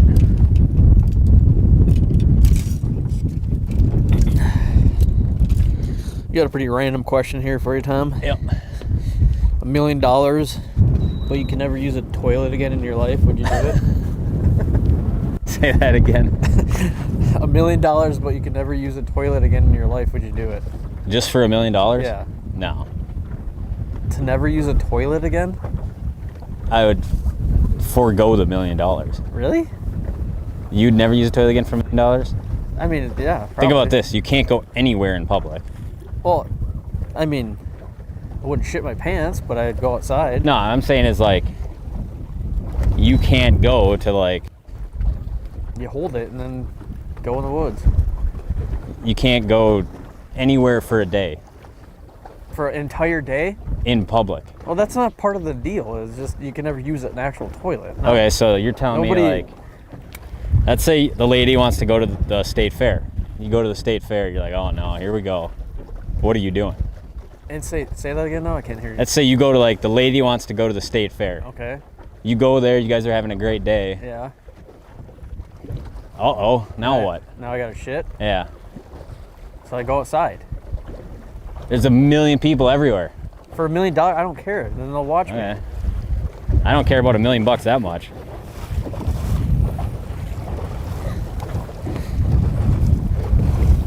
Every morning waking up, you're just walking outside right away and you're like, I'm good with this. I mean, it's what you do if you're camping, right? If you're camping, yeah. Most of us don't camp for the rest of our lives, though. What's that? Most of us don't camp for the rest of our lives, though, you know. Well, you know, the deal was $1 million and you just forego your toilet. You're so bougie, though. I guess you have a fancy toilet. Not bougie. All right, we are making a move to another piece of structure here. Back to fishing after that little push-up $1 million question. We're going back to another piece of structure here. Actually hoping we're gonna see some walleyes on. It kind of looks like most pieces of structure have been identical. Whole bunch of average size walleyes, which I've kind of been halfway casting at. Not really seeing exactly what we like yet.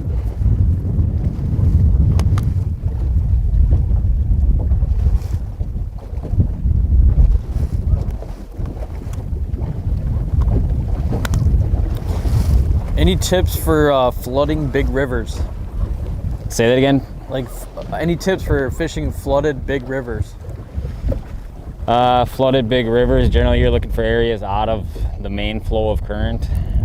Rivers are unique. It's all kind of like each one to each one, you know. If they're all like, if the river you're fishing is really shallow and it comes up 3 feet and the current's raging, might be looking for a pocket of 1 foot of water current seam, you know, with a lay down that's making the current break. If you're fishing like the Mississippi River, that might mean you're looking for like a back lake out of the current.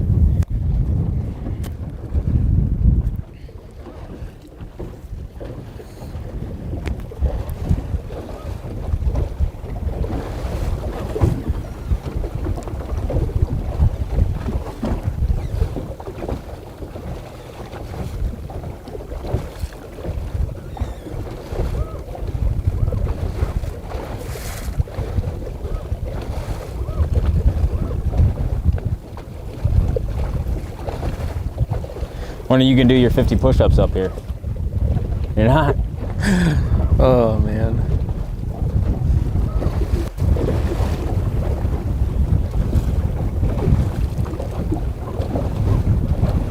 If you can fish, if you could fish on one type of spot on a small river for walleye in the summer, what would it be?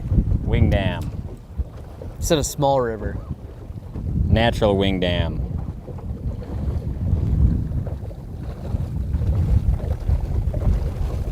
How many bluegills do you catch for every one walleye with slip bobber fishing with leeches or crawlers?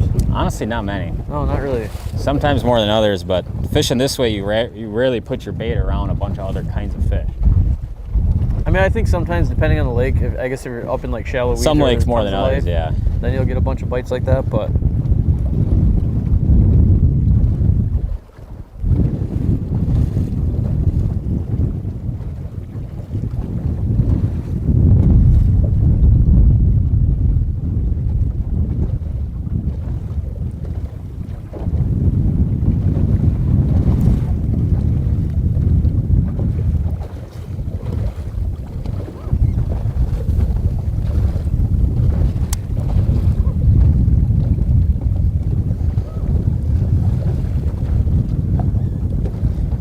once again, nothing over the basin. It's 3 passes we've done around basin with no fish on any of it. so this is a nice boating channel y'all got. Nice boating channel. Yeah, look at me walleye fishing. Look good doing it, but don't catch shit. You're not wrong today, man, but let the record show we have caught 4 walleyes in the last hour and 40 minutes or whatever it is.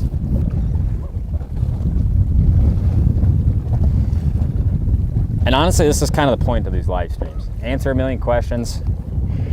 Show you guys it ain't always a movie, a Disney production out here trying to catch walleyes.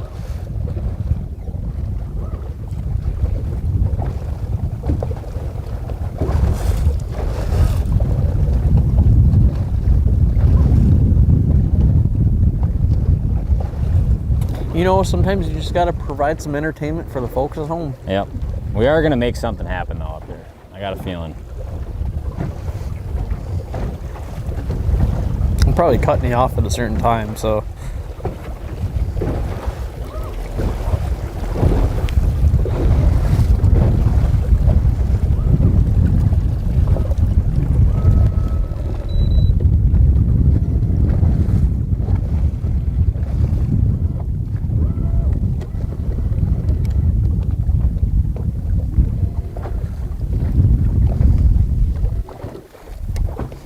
Any new updates for the Walleye Now app?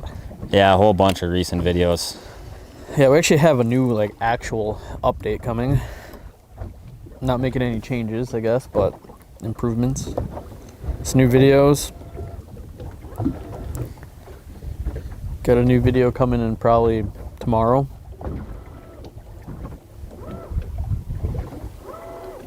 Yeah, did you get that one? That trolling one? Yeah.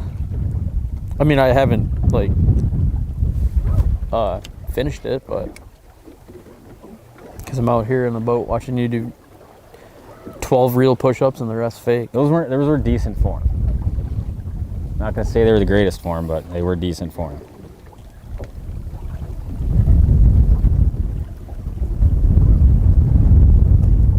What's the craziest non-walleye catch you've caught while fishing for walleye?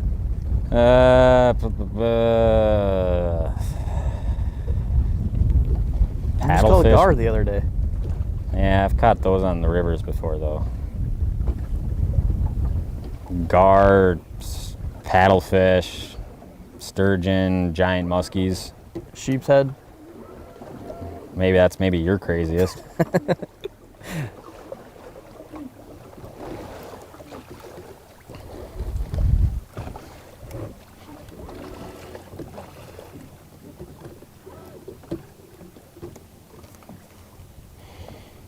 Anything sitting up high in this?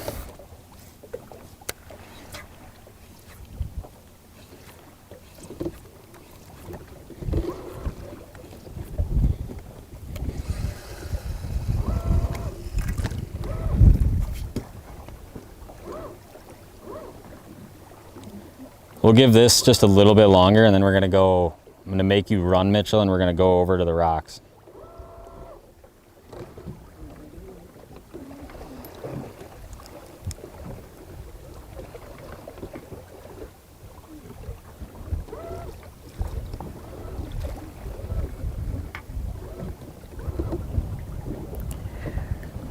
My opinion is to shoot over there right now. What's that? My opinion would be to shoot over there now. Yeah, I know, right? Bunch more little walleyes, it's kind of all I'm seeing.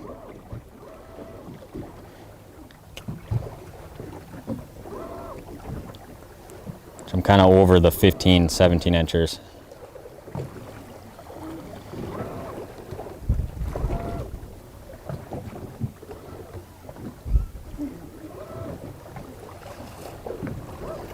One more school in here, and then we'll go shoot to the rocks.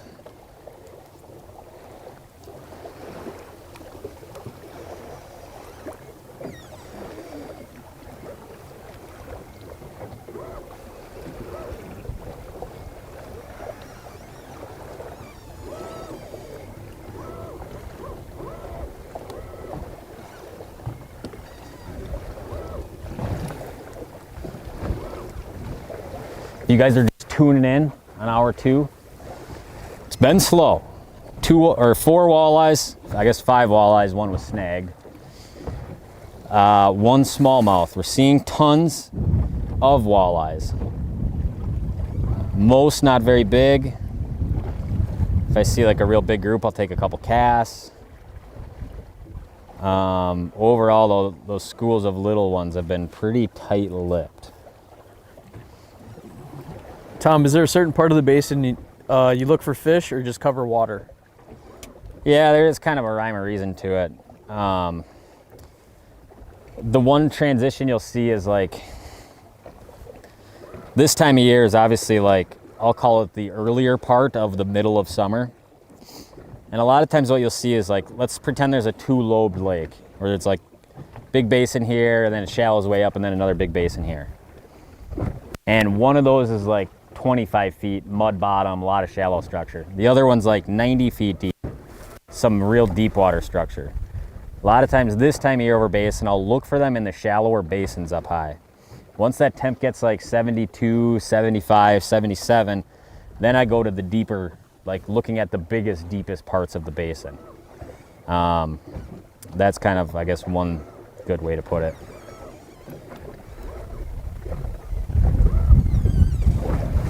How can you tell walleyes from weeds, and what are your favorite settings for Mega Live? Mega Live, most of the time I'll run my sensitivity pretty high, 15 to 20. Contrast, I'll always put that real high. How do you tell weeds from walleyes? We'll show you next time I see some walleyes. Right now we're seeing a whole bunch of weeds.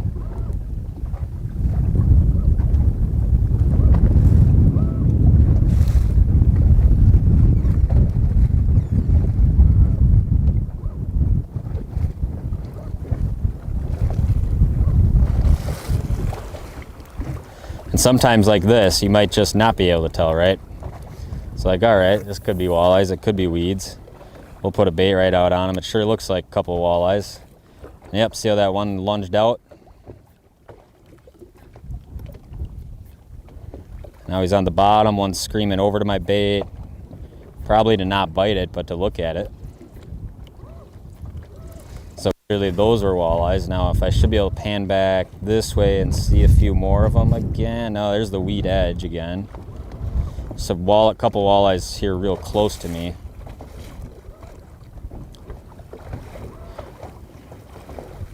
So it looks to be a walleye sitting right over the top of that. I'm gonna hit him with a search bait though. It could potentially be a slightly better one. Or it could be a weed though. A lot of times you just don't know. I'll just put a cast right out to it real quick. There's obviously for sure a couple of walleyes in there.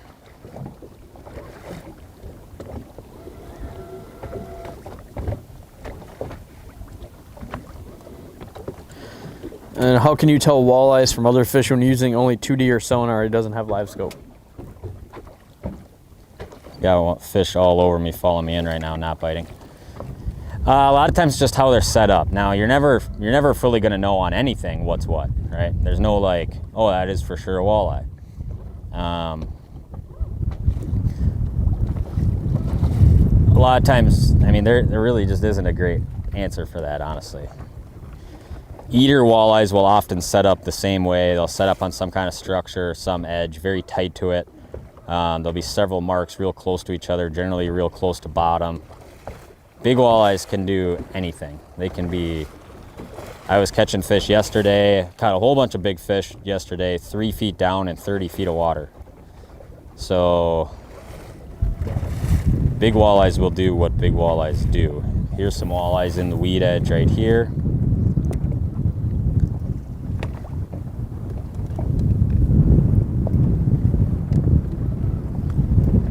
Come on, dude, come up and bite it. Oh my goodness, dude, they're little guys doing that to me right there. Could go to a stinger, but I don't really care that much, to be honest with you. See if there's still some just like right here.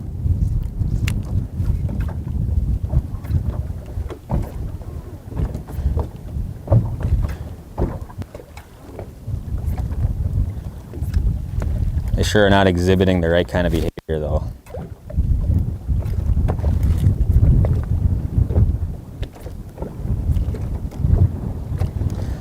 To the rocks, Mitchell, enough of these small fish? What's that? I said to the rocks, enough of these small fish? If you must. What deer tags did you draw in North Dakota, and what part of the state do you plan to hunt? Well, we just got bow tags, whitetail. And not sure on where yet.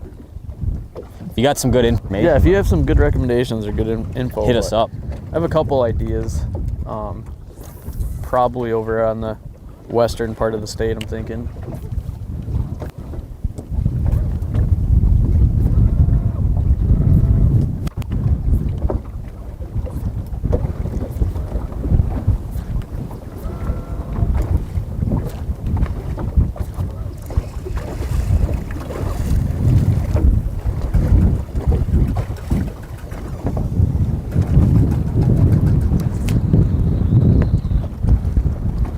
Yeah, if you know there's some booners hunkering down, you hit us up.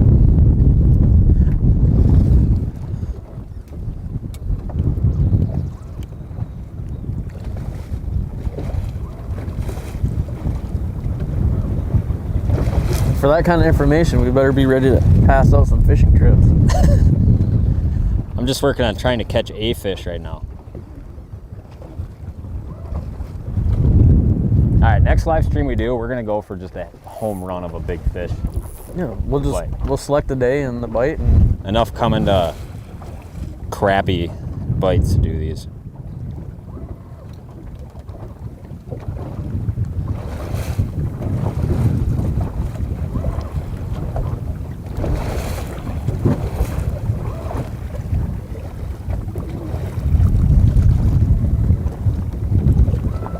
Gonna be something somewhere around this big weed wall out here. There's a couple on the lead edge right there, mostly real small ones.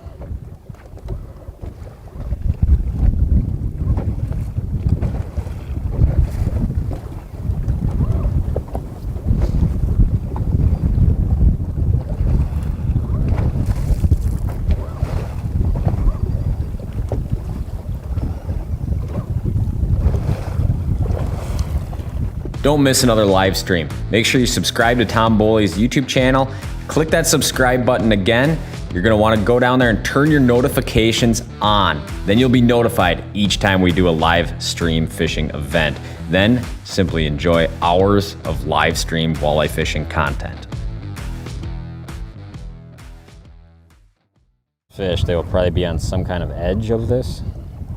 Deeper water going this way. Shallower water back behind me here.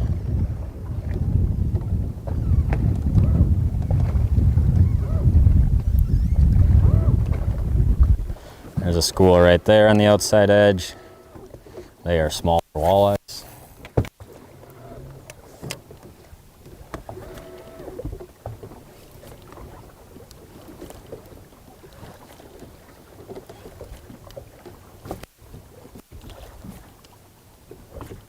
Oh my goodness, dude. Some of them they're just lunging out and biting it real short. Like this. It's because they are that size. There we go. To the rocks, baby. We're done with these. There we go.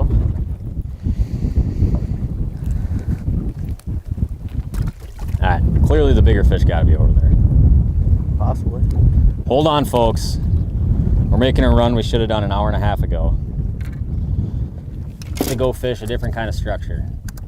This is a good little thing that I see happen all the time, where you're like on one pattern and you're like, there's got to be something else going on out here, either a better bite or bigger fish or something.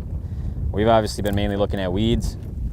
We're gonna get out of this stuff and we're gonna go now look at rocks, because clearly this stuff is holding fish, which seem to be all the same attitude and all of the same size. The attitude or the size are not desirable. Stay with us. Big move here. Making a halftime move, Mitchell. Got to regroup. You know, talk to the players, talk to our key guys, and get back make after some it. adjustments and Put some pucks on net. it. Some pucks on net. Hockey, Mitchell, you wouldn't understand. Too stupid. You gonna sit right here? You can. I actually sit right there. Then I can hold the computer. Yeah, that's what I would do. Make sure you.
Don't miss another live stream. Make sure you subscribe to Tom Boley's YouTube channel.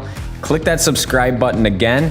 You're gonna wanna go down there and turn your notifications on. Then you'll be notified each time we do a live stream fishing event. Then simply enjoy hours of live stream walleye fishing content.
We are at our destination.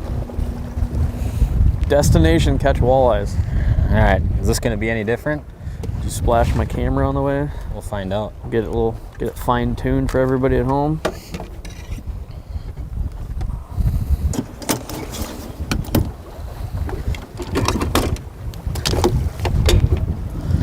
What do I want to hit them with? Search bait? I don't know. You got 30 minutes. I'm giving you 30 mics to get it done. That's false, Mitchell. You will give me as much time as I require. 30 minutes. Get our little crawler on here.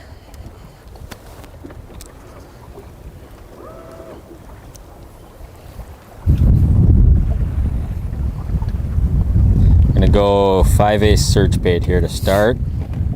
We will make the adjustments as necessary.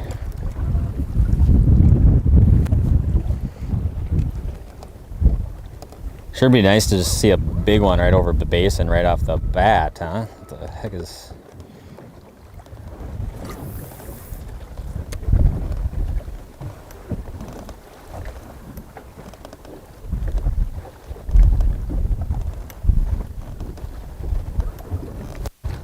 Not a walleye. It's convincing for a second though.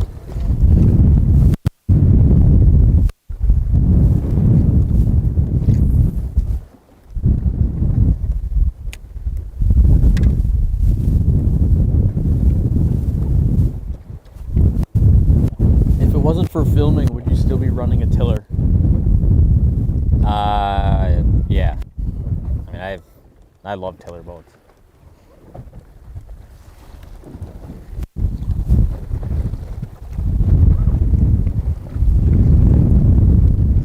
Just about to start coming into this piece of structure here. Now we are fishing a series of rock points, humps, and all that. Ooh.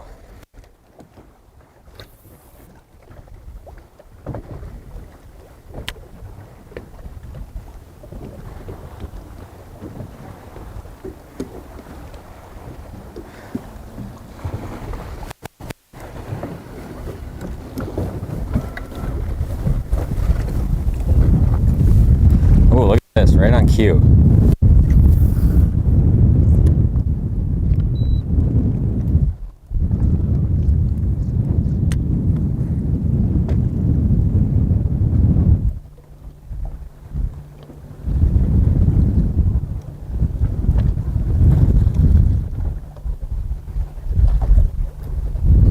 There was a couple there. There's still a couple down in there.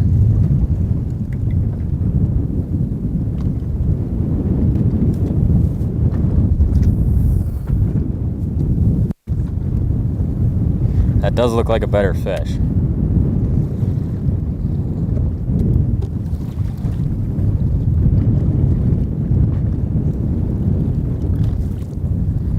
They aren't tracking me real good though.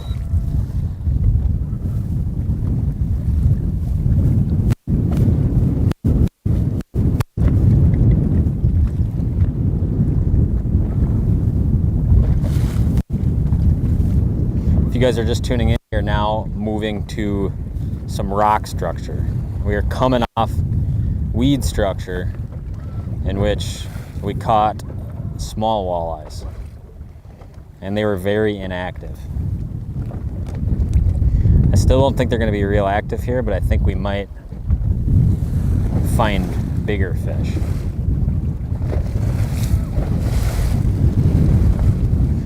A couple right here, real tight.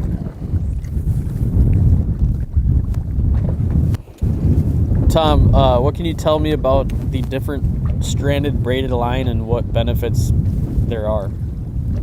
Like 8 strand versus 4 strand, things like that. I honestly don't know much about that kind of stuff. I can tell you my favorite line, which I fished for the last several years though, and that is Suffix 832 or Suffix 131. There we go, baby. Now we're talking some real schools of fish here.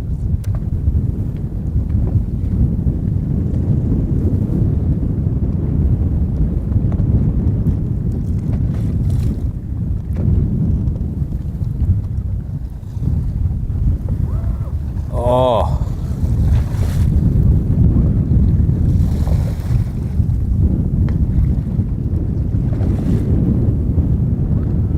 Still didn't bite. Start working through our bag of tricks here.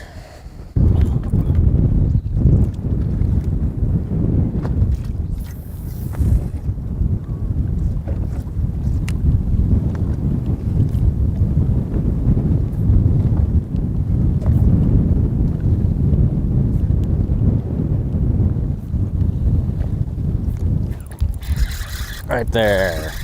All right, baby. Come on. Come on. I don't think it's 12 inches long, Mitchell. It's not a lot bigger than 12 inches, though, but it is a 17-inch walleye. It's very respectable. We did it. We did it. We are on the rocks, catching fish. Still shiver minnow. That's how you just know they're probably not biting that good, would you say? Exactly. The only thing they'll bite is something real jumpy in their face, where they just got to make a decision real fast. And that is not ideal, but we'll catch them kind of however they got to be caught. But basically, what I'm doing is outcast was too short there. Casting the bait out, and I'm keeping it up off bottom. I'm not really like letting it get into bottom too much. When it just falls right on one side, it's like they just kind of got to open up and bite. I got a couple questions here. You could probably answer it together. First, why this spot? And then the second one, can you explain your boat control methods for windy conditions? All right, why this spot? Was that the question? Yeah. Why this spot? This spot is just the first big like rocky point looking thing in this area.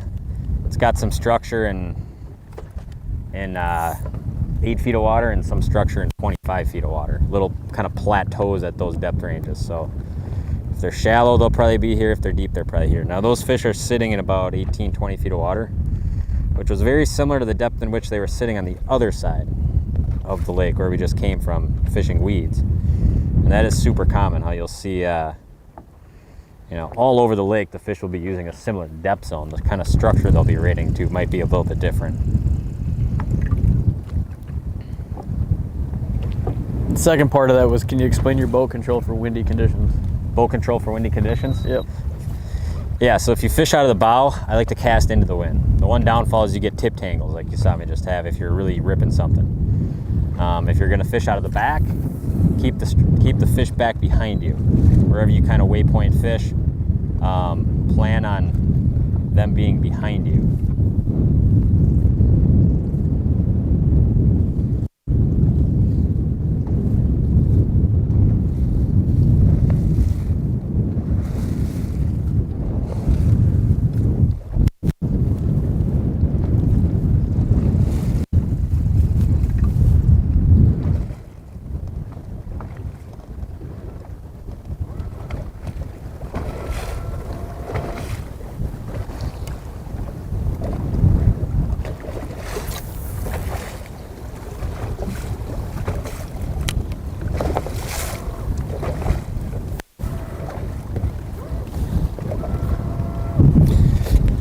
All right, Tom, question for you. Going up to Sand Lake on the Bowstring River, there's a lot of structure on the lake. What structure would you shoot for first with a walleye and crappie bite given the weather we have? Sand Lake by Bowstring, is that what you said? I've never fished there, but I'd be looking at a lot of 15 to 20 foot points and humps, crappies, some kind of outside weed edge, if you got one there.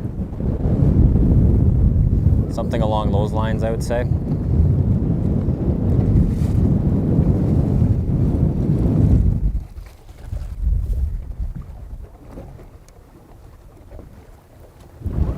Do you tie on a bait like that, like the shiver or whatever, last? Because you mentioned before that it'll bust up the school. So kind of work through that process.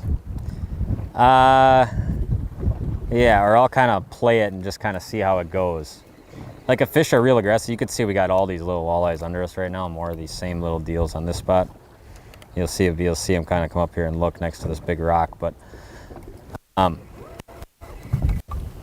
if fish are real aggressive, they won't care as much. If they're real finicky like they are today, you'll see these baits bust up fish. So search bait's like something where a little bit more stealthy, but you can still cover water. That is generally will bust fish up less. Like a drop shot or a slip bobber doesn't really bust them up at all. Until generally, if you're a real finicky fish, if you start catching the fish, then they'll bust up.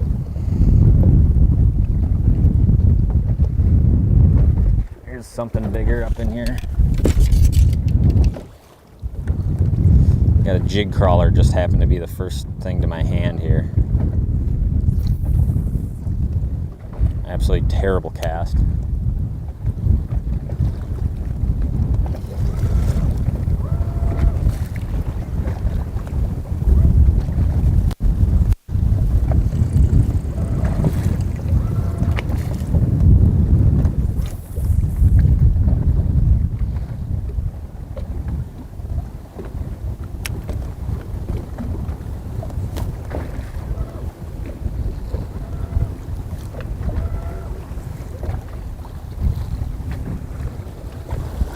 They want nothing to do with that.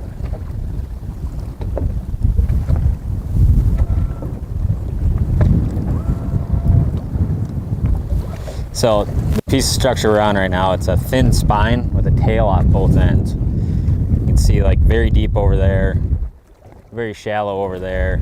Fish like this a lot less than they like the actual tails. Where I caught that first fish was on a tail over there. Now we're just going to go to the other side of this hump where there's another tailing piece of structure over here, and we'll see what's going on this other edge. Walleyes, everybody always talks about fishing like break lines and stuff. It's not that break lines aren't a good spot to fish, but overall walleyes like flat sections of bottom a lot. They really like areas where, like, you know, clearly today they're liking to sit in like 18 feet of water. So any kind where there's a flat spot in 18 feet of water holds a high likelihood of there being fish there.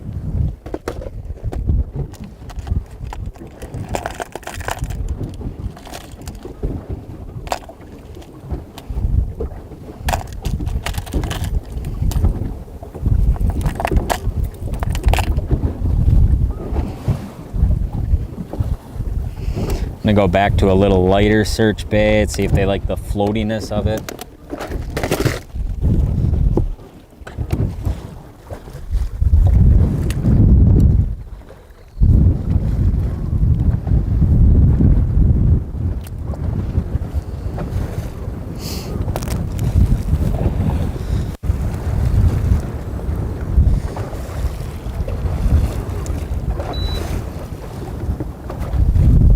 My pliers at.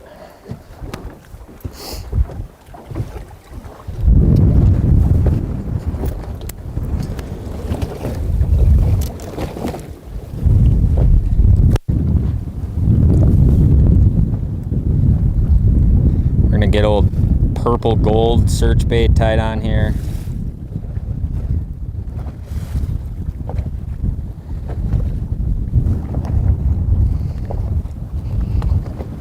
Are they going to be here, Mitchell? I think a few will be here. What's your guess?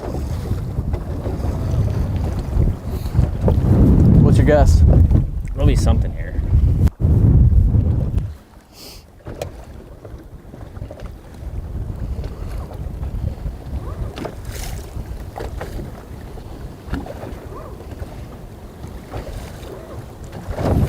Is this one of those days that you downsize your presentation? Say that again? Is this one of those days that you downsize presentation? Yeah.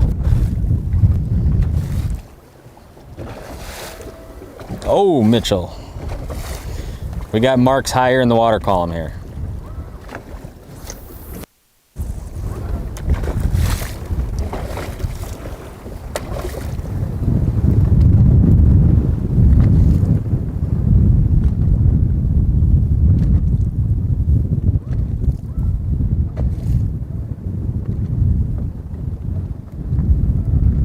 You know what they did? Exactly what all the other walleyes did to me.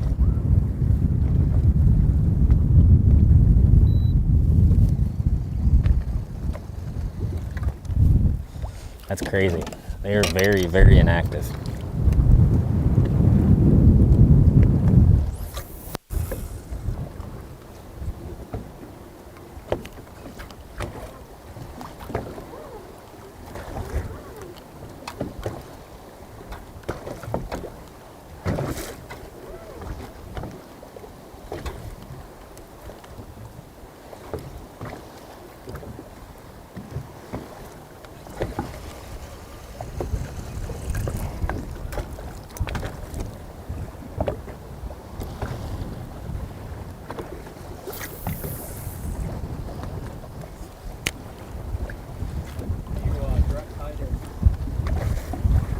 Do you direct tie to shiver minnows, hyper rattles, or do you like using snaps? Hyper rattle, you got to snap because of the way it's designed.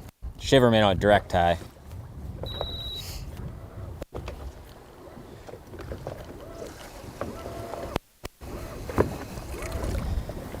Man, there's just no way we can't get some of these to go.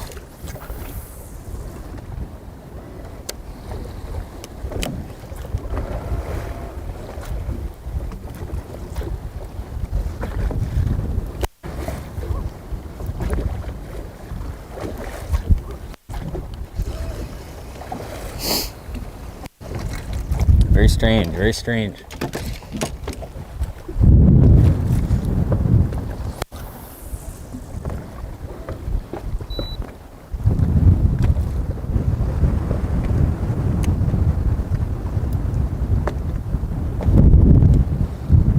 Come on, troll motor, correct me.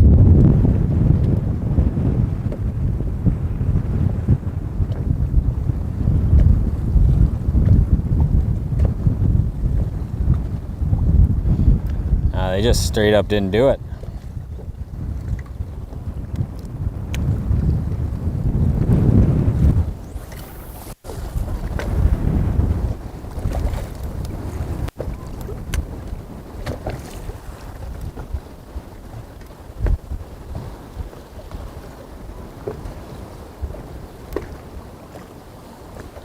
Not very common where you see that many fish and just... What's that?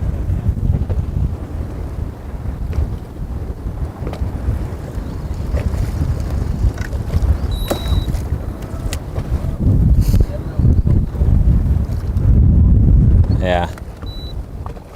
Not very often you see a nice pod like that that doesn't go. And they're all just sitting there right on that rock.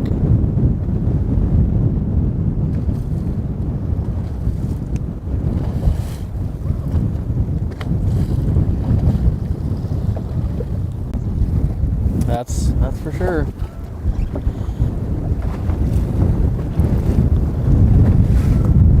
But you know what they say.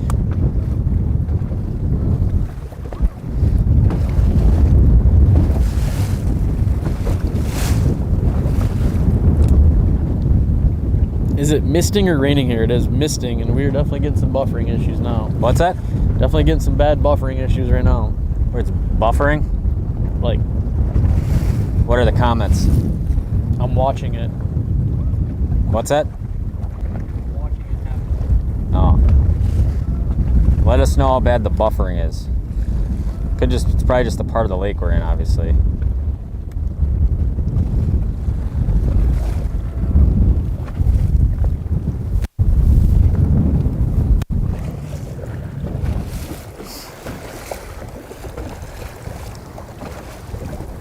There's a few fish on these rocks, not like a crazy amount.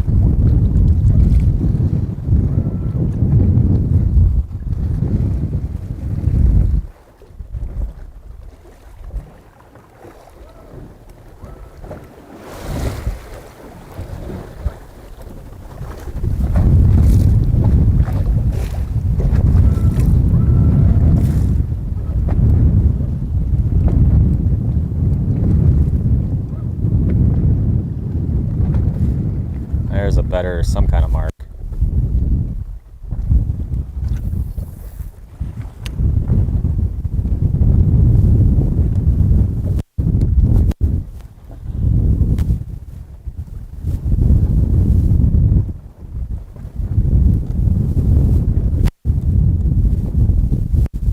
Came up and looked.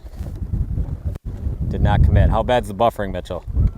A lot of people said they didn't see it, so I don't know what I was seeing. There's another good fish.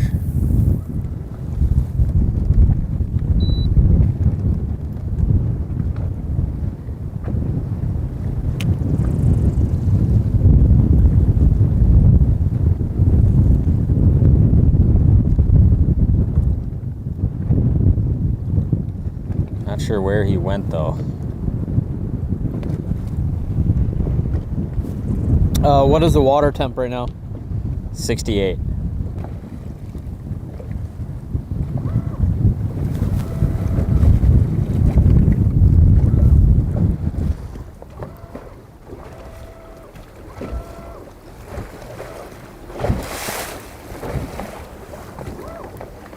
Oh, Mitchell, we got deep ones.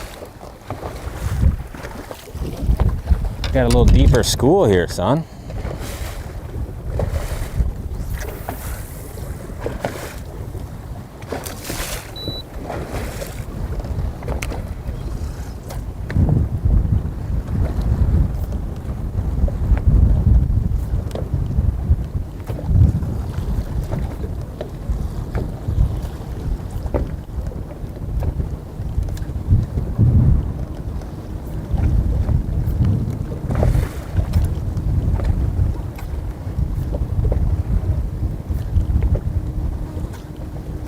They flat out turned me down. Search bait away.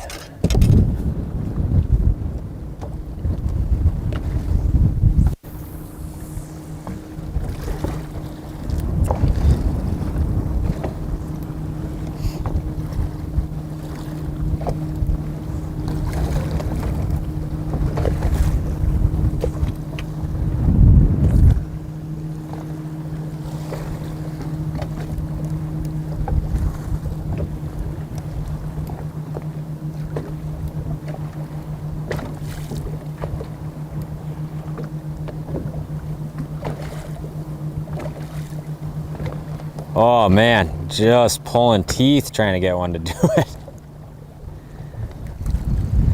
Crazy. Not gonna give up on a drop shot though. We gotta present at least one drop shot to him. Keep it going with the old droppy. This might be the toughest bite I've ever seen out here. It is. It's tough, but it's like kind of predictable at the same time though. So Just because of the weather? well, a lot of things. I mean, this time of year, right before the 4th, we always kind of see that little transition where it shuts off. Usually it kind of shuts off after the 4th. I was gonna say, I don't remember seeing that. What are you talking about? You're talking like when we guided, or you guided several years ago, you didn't see a little shut off after the 4th? For like Not that I recall. Oh my gosh, you guys making things up. Anyways, between that and the weather, obviously, the weather being the big one, it seems like it's kind of predictable, don't you think? Fish generally don't like these kind of conditions in the middle of summer.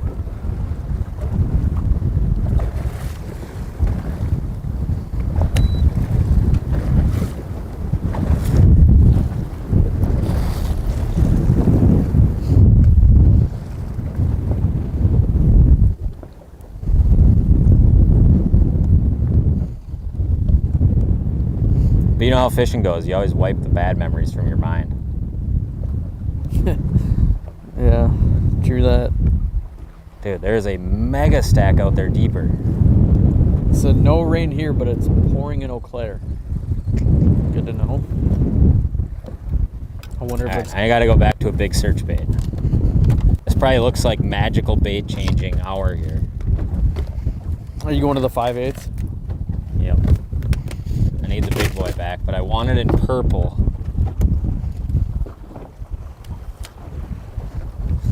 There's a monster school out there off the break, it looks like.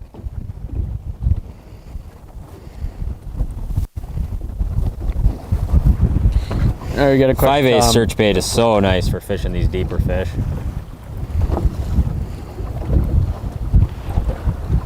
All right, what is the Walleye Now app? The Walleye Now app is an app in which we created 3 years ago now. Now, what it is, obviously there's a million YouTube videos, right? What we kind of wanted to do is kind of like make the backside of what YouTube is, except for it's just straight up hardcore information. A million videos on how to rig a drop shot, how to rig a slip bobber, a million videos on how to read side imaging, how your side imaging settings go. It's essentially, there's like 300 plus videos on there that are only on Walleye Now.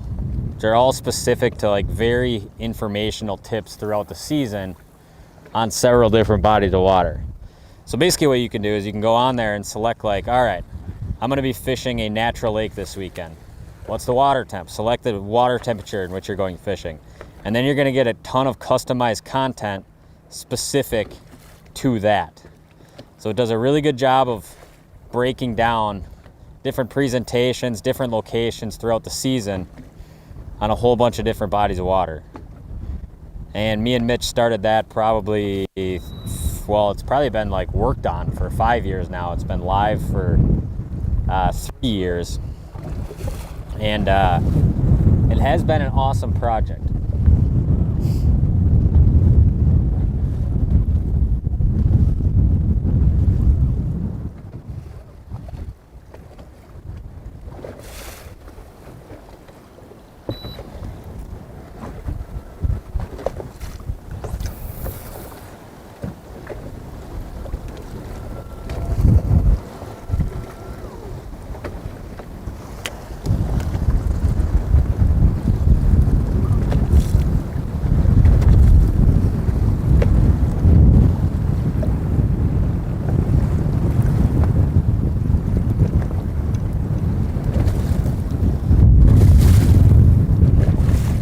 Oh my goodness, dude. You look at the live right now, Mitchell. Yeah, it's a lot. Unreal. That's how bad they're biting. They're, you know, they are what you would call neutral today.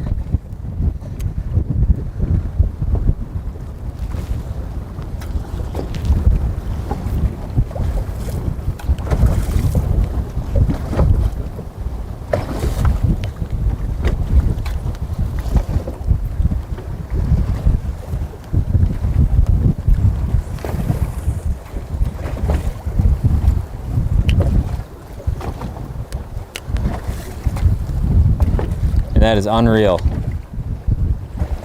What'd you cast out there? Search bait. No, I haven't tried that yet. Figured I'd give it a try. It's a good idea.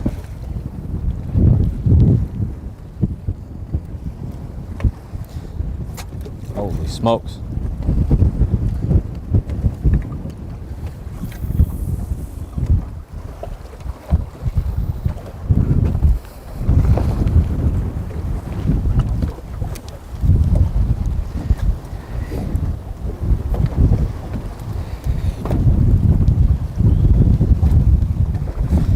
And they'll come up and dart around.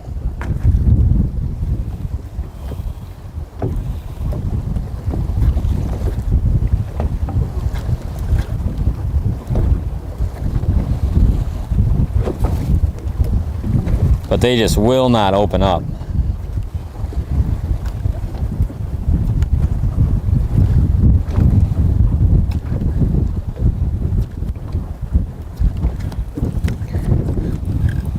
Oh, tipped angle. Yeah, this is about the strangest I've ever seen it out here. When you're looking at big mobs of fish like that.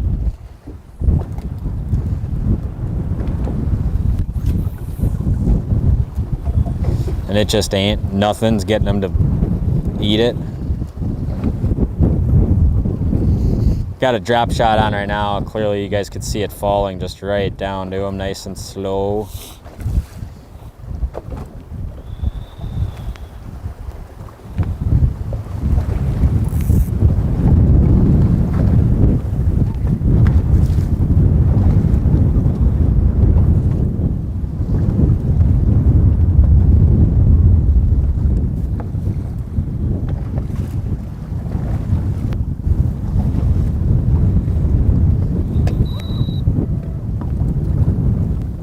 Crazy.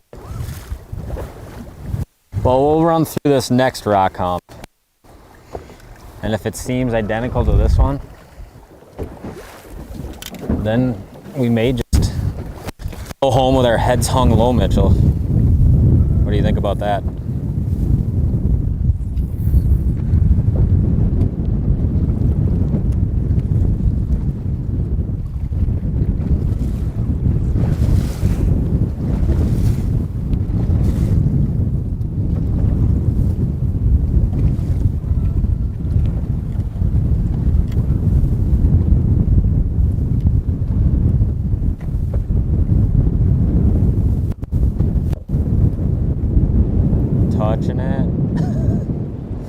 You guys see them all follow up there? A bunch of them were just coming up and pecking at the back of it.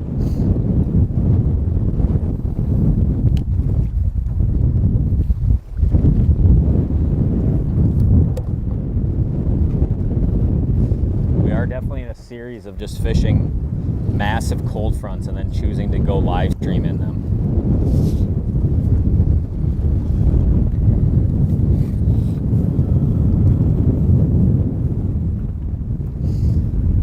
No buffering still? No, I think it's good.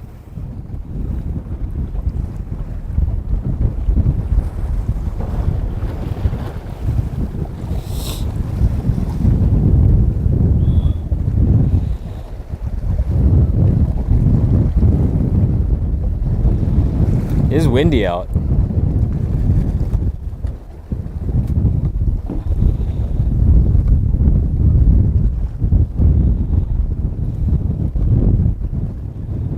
Any recent questions there, Mitchell? Not really. How many viewers are on? 273. Well, we appreciate you all being here. It's definitely been a slower day of fishing.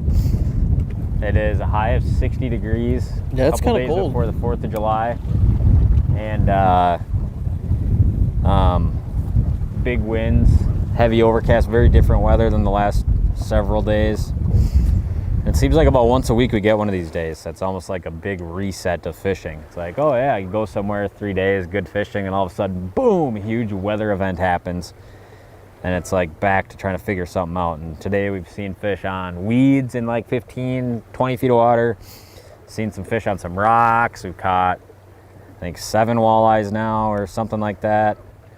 Nothing real big, everything pretty much, well, we caught one that was like 12 inches long, but the rest have all been like that 15 to 20 inch size-ish range. Now we're just coming into another rock hump here. I'm basically just flying through structure real fast, seeing what I see.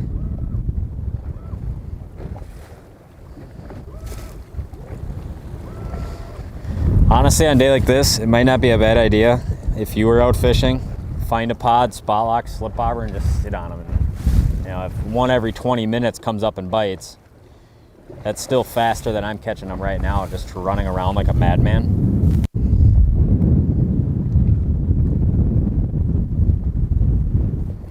I just enjoy running around like a madman, though.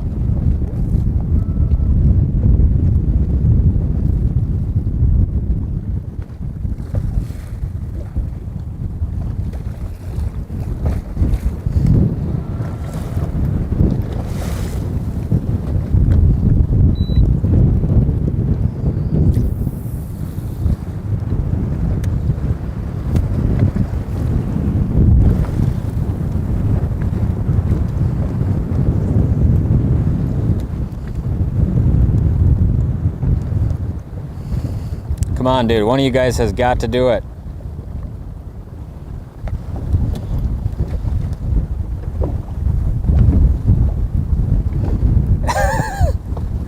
Same story every spot. Moose Lake, Sawyer County next week. Any tips? What's that? Moose Lake, Sawyer County. Any tips? Is that a reservoir or whatever? Or a flowage? Yeah, Moose Lake. I would slip bobber some stumps. Maybe cast some search baits around some shallow weeds. I think that lake's pretty shallow, right? Yeah, it's pretty shallow.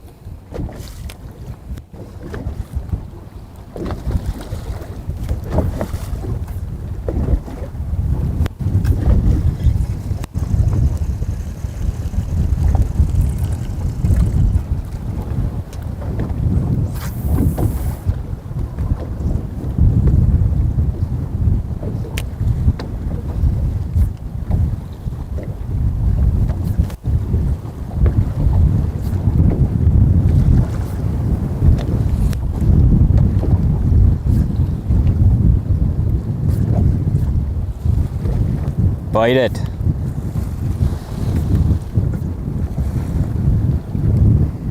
You guys are looking at it, but not biting it.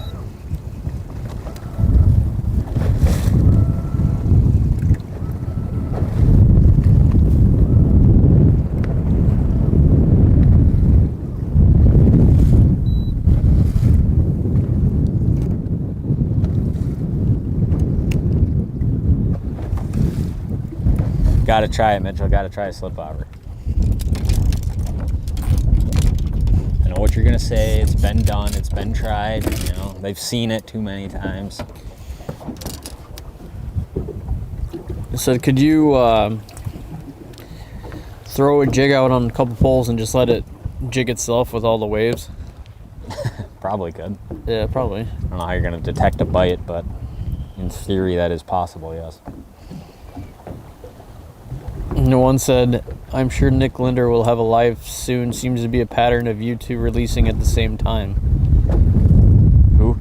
Nick Linder? Oh, is he doing lives? I don't know.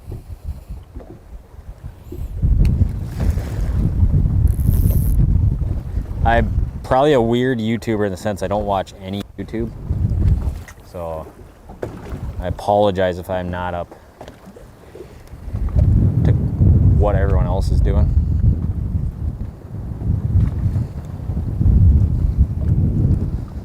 So there's a bunch of walleyes nestled down real tight in all this rock. I'm gonna let a slipperoo drift back through there. See what happens.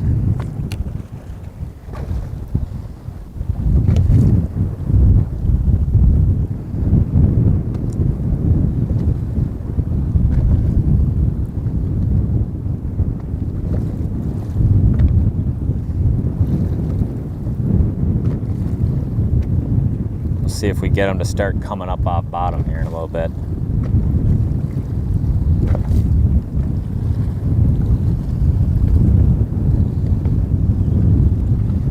Yeah, they're starting to elevate.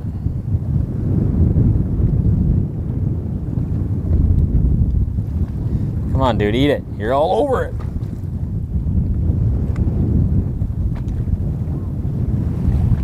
Tom, what do you do other than fishing? That's literally it.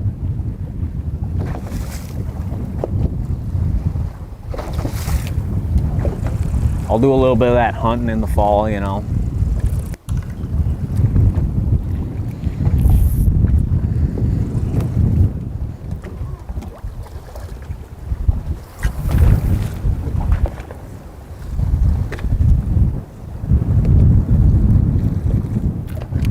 Man, dude, there's so many in there. I'd be shocked if I just can't get one to bite it. Do you get more walleyes trolling a search bait or casting? I get it more casting because I predominantly cast it, but I always said, like, when I first got that bait, I caught a ton of fish trolling with that thing.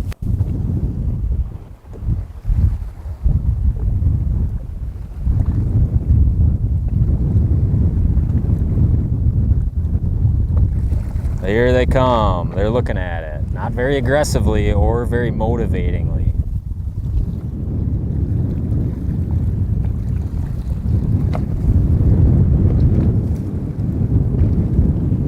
Come on, fish. Here they come. Come on.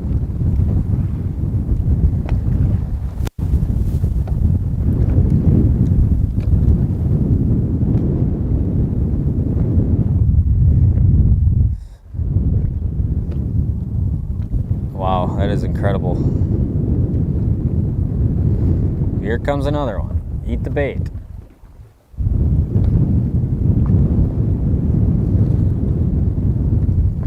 That's all you need to know about the slip bobber bite today.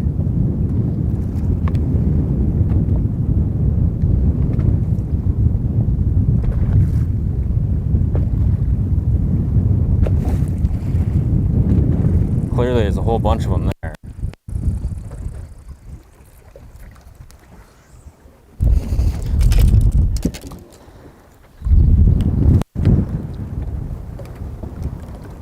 We just got to start going to, like,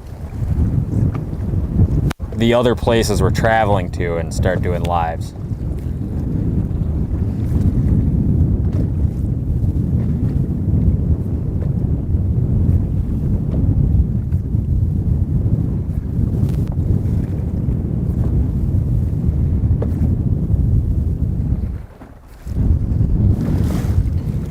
All right, onward from that school.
back?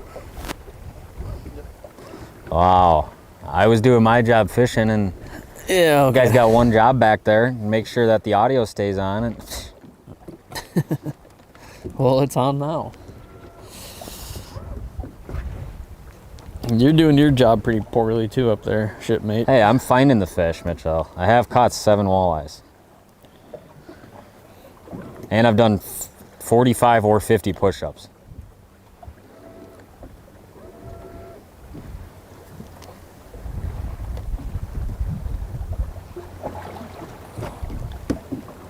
No one's exactly sure how many we're done. We'd have to go back and rewatch the footage. Yeah. Have to go and slow I down a swear I little was bit. at 50, but Yeah, it you was did getting about pretty 12. strenuous there towards the end. And it is possible that it wasn't 50, but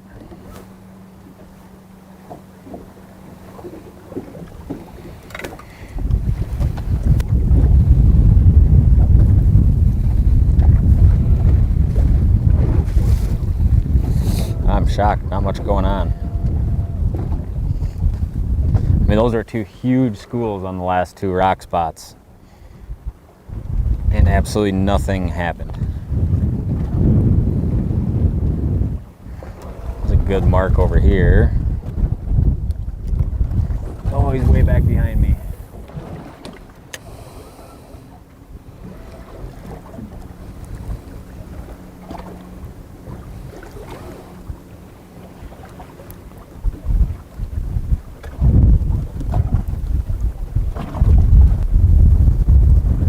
Couple out in there.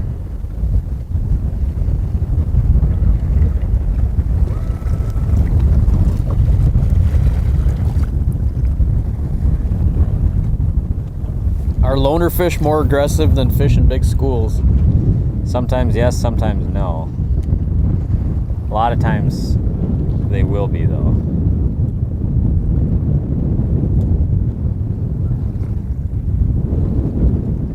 Today, none of them are aggressive.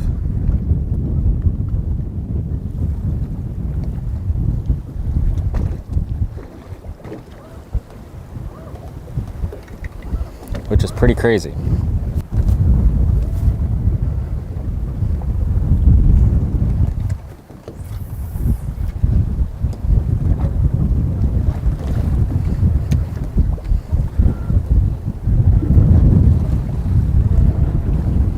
Another one just following the search bait. Oh, come on, buddy. Come back and do it. They sure tried. A lot of that today. Just fish like ticking the back of it.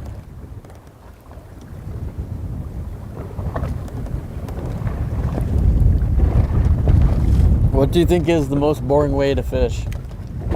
Most boring way to fish? Yep. Drop shot. For sure.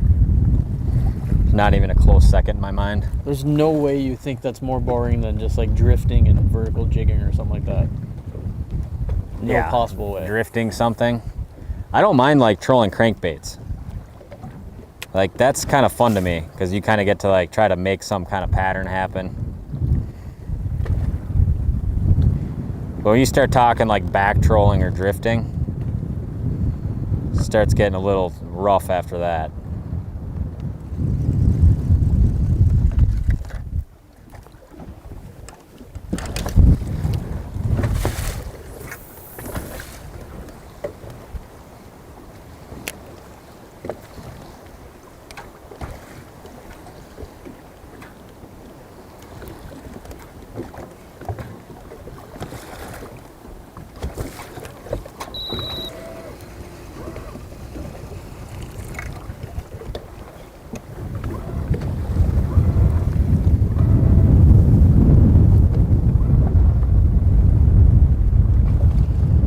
Well, I mean, that was kind of our spots, Mitchell.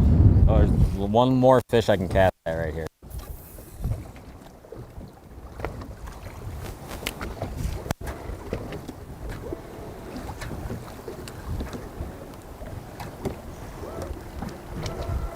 And he's gone. That was just the kind of day it was, wasn't it?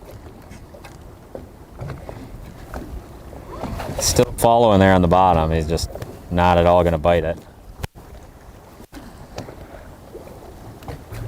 I wish he would. Any final questions, Mitchell? No. What's that? I mean, I might have missed some questions here, but I'm not seeing a question. Well, no. we fished for, what's the time?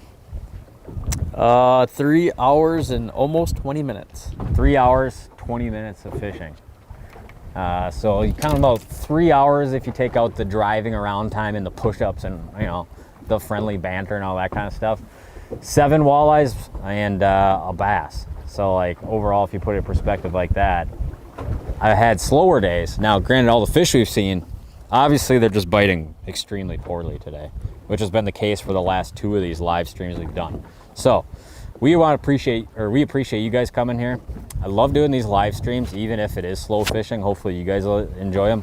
The reality is obviously not every time you go out fishing are you just hammering a bunch of ginormous walleyes, and that's just how it is. So I think they complement the regular YouTube videos pretty good, which we have some good stuff. 2 locations which we haven't been to. One we've never been to before, coming out I think tomorrow. Another big fish beatdown I filmed on a Great Lakes system coming out probably Sunday or something like that. Some good stuff there. We have some big trip stuff in the works, and we'll be going, we'll pumping out a whole bunch of Walleye Now stuff along the way too. So we appreciate you guys being here. Thank you guys for watching these live streams. You guys make my job possible, and yeah, hopefully you guys enjoyed it. We will be doing something different in the future. What do you guys want to see out of the next live stream? You guys let me know down below. I'm kind of just trying to keep my brain from unscrambling right now from all those fish we just looked at and only catching 7. But we'll definitely do some of these on some big fish destinations in the future. Eventually they'll even out and we'll get out of our live stream rut of fishing the biggest cold front, windiest day of the month on these things, and we'll have a beautiful day and catch a whole bunch of walleyes one of these times. So thank you guys for watching. Mitchell, are you ready on the controls? I'm going to give him a countdown. Give your countdown, boy. 3, 2, 1. We'll see you guys next time.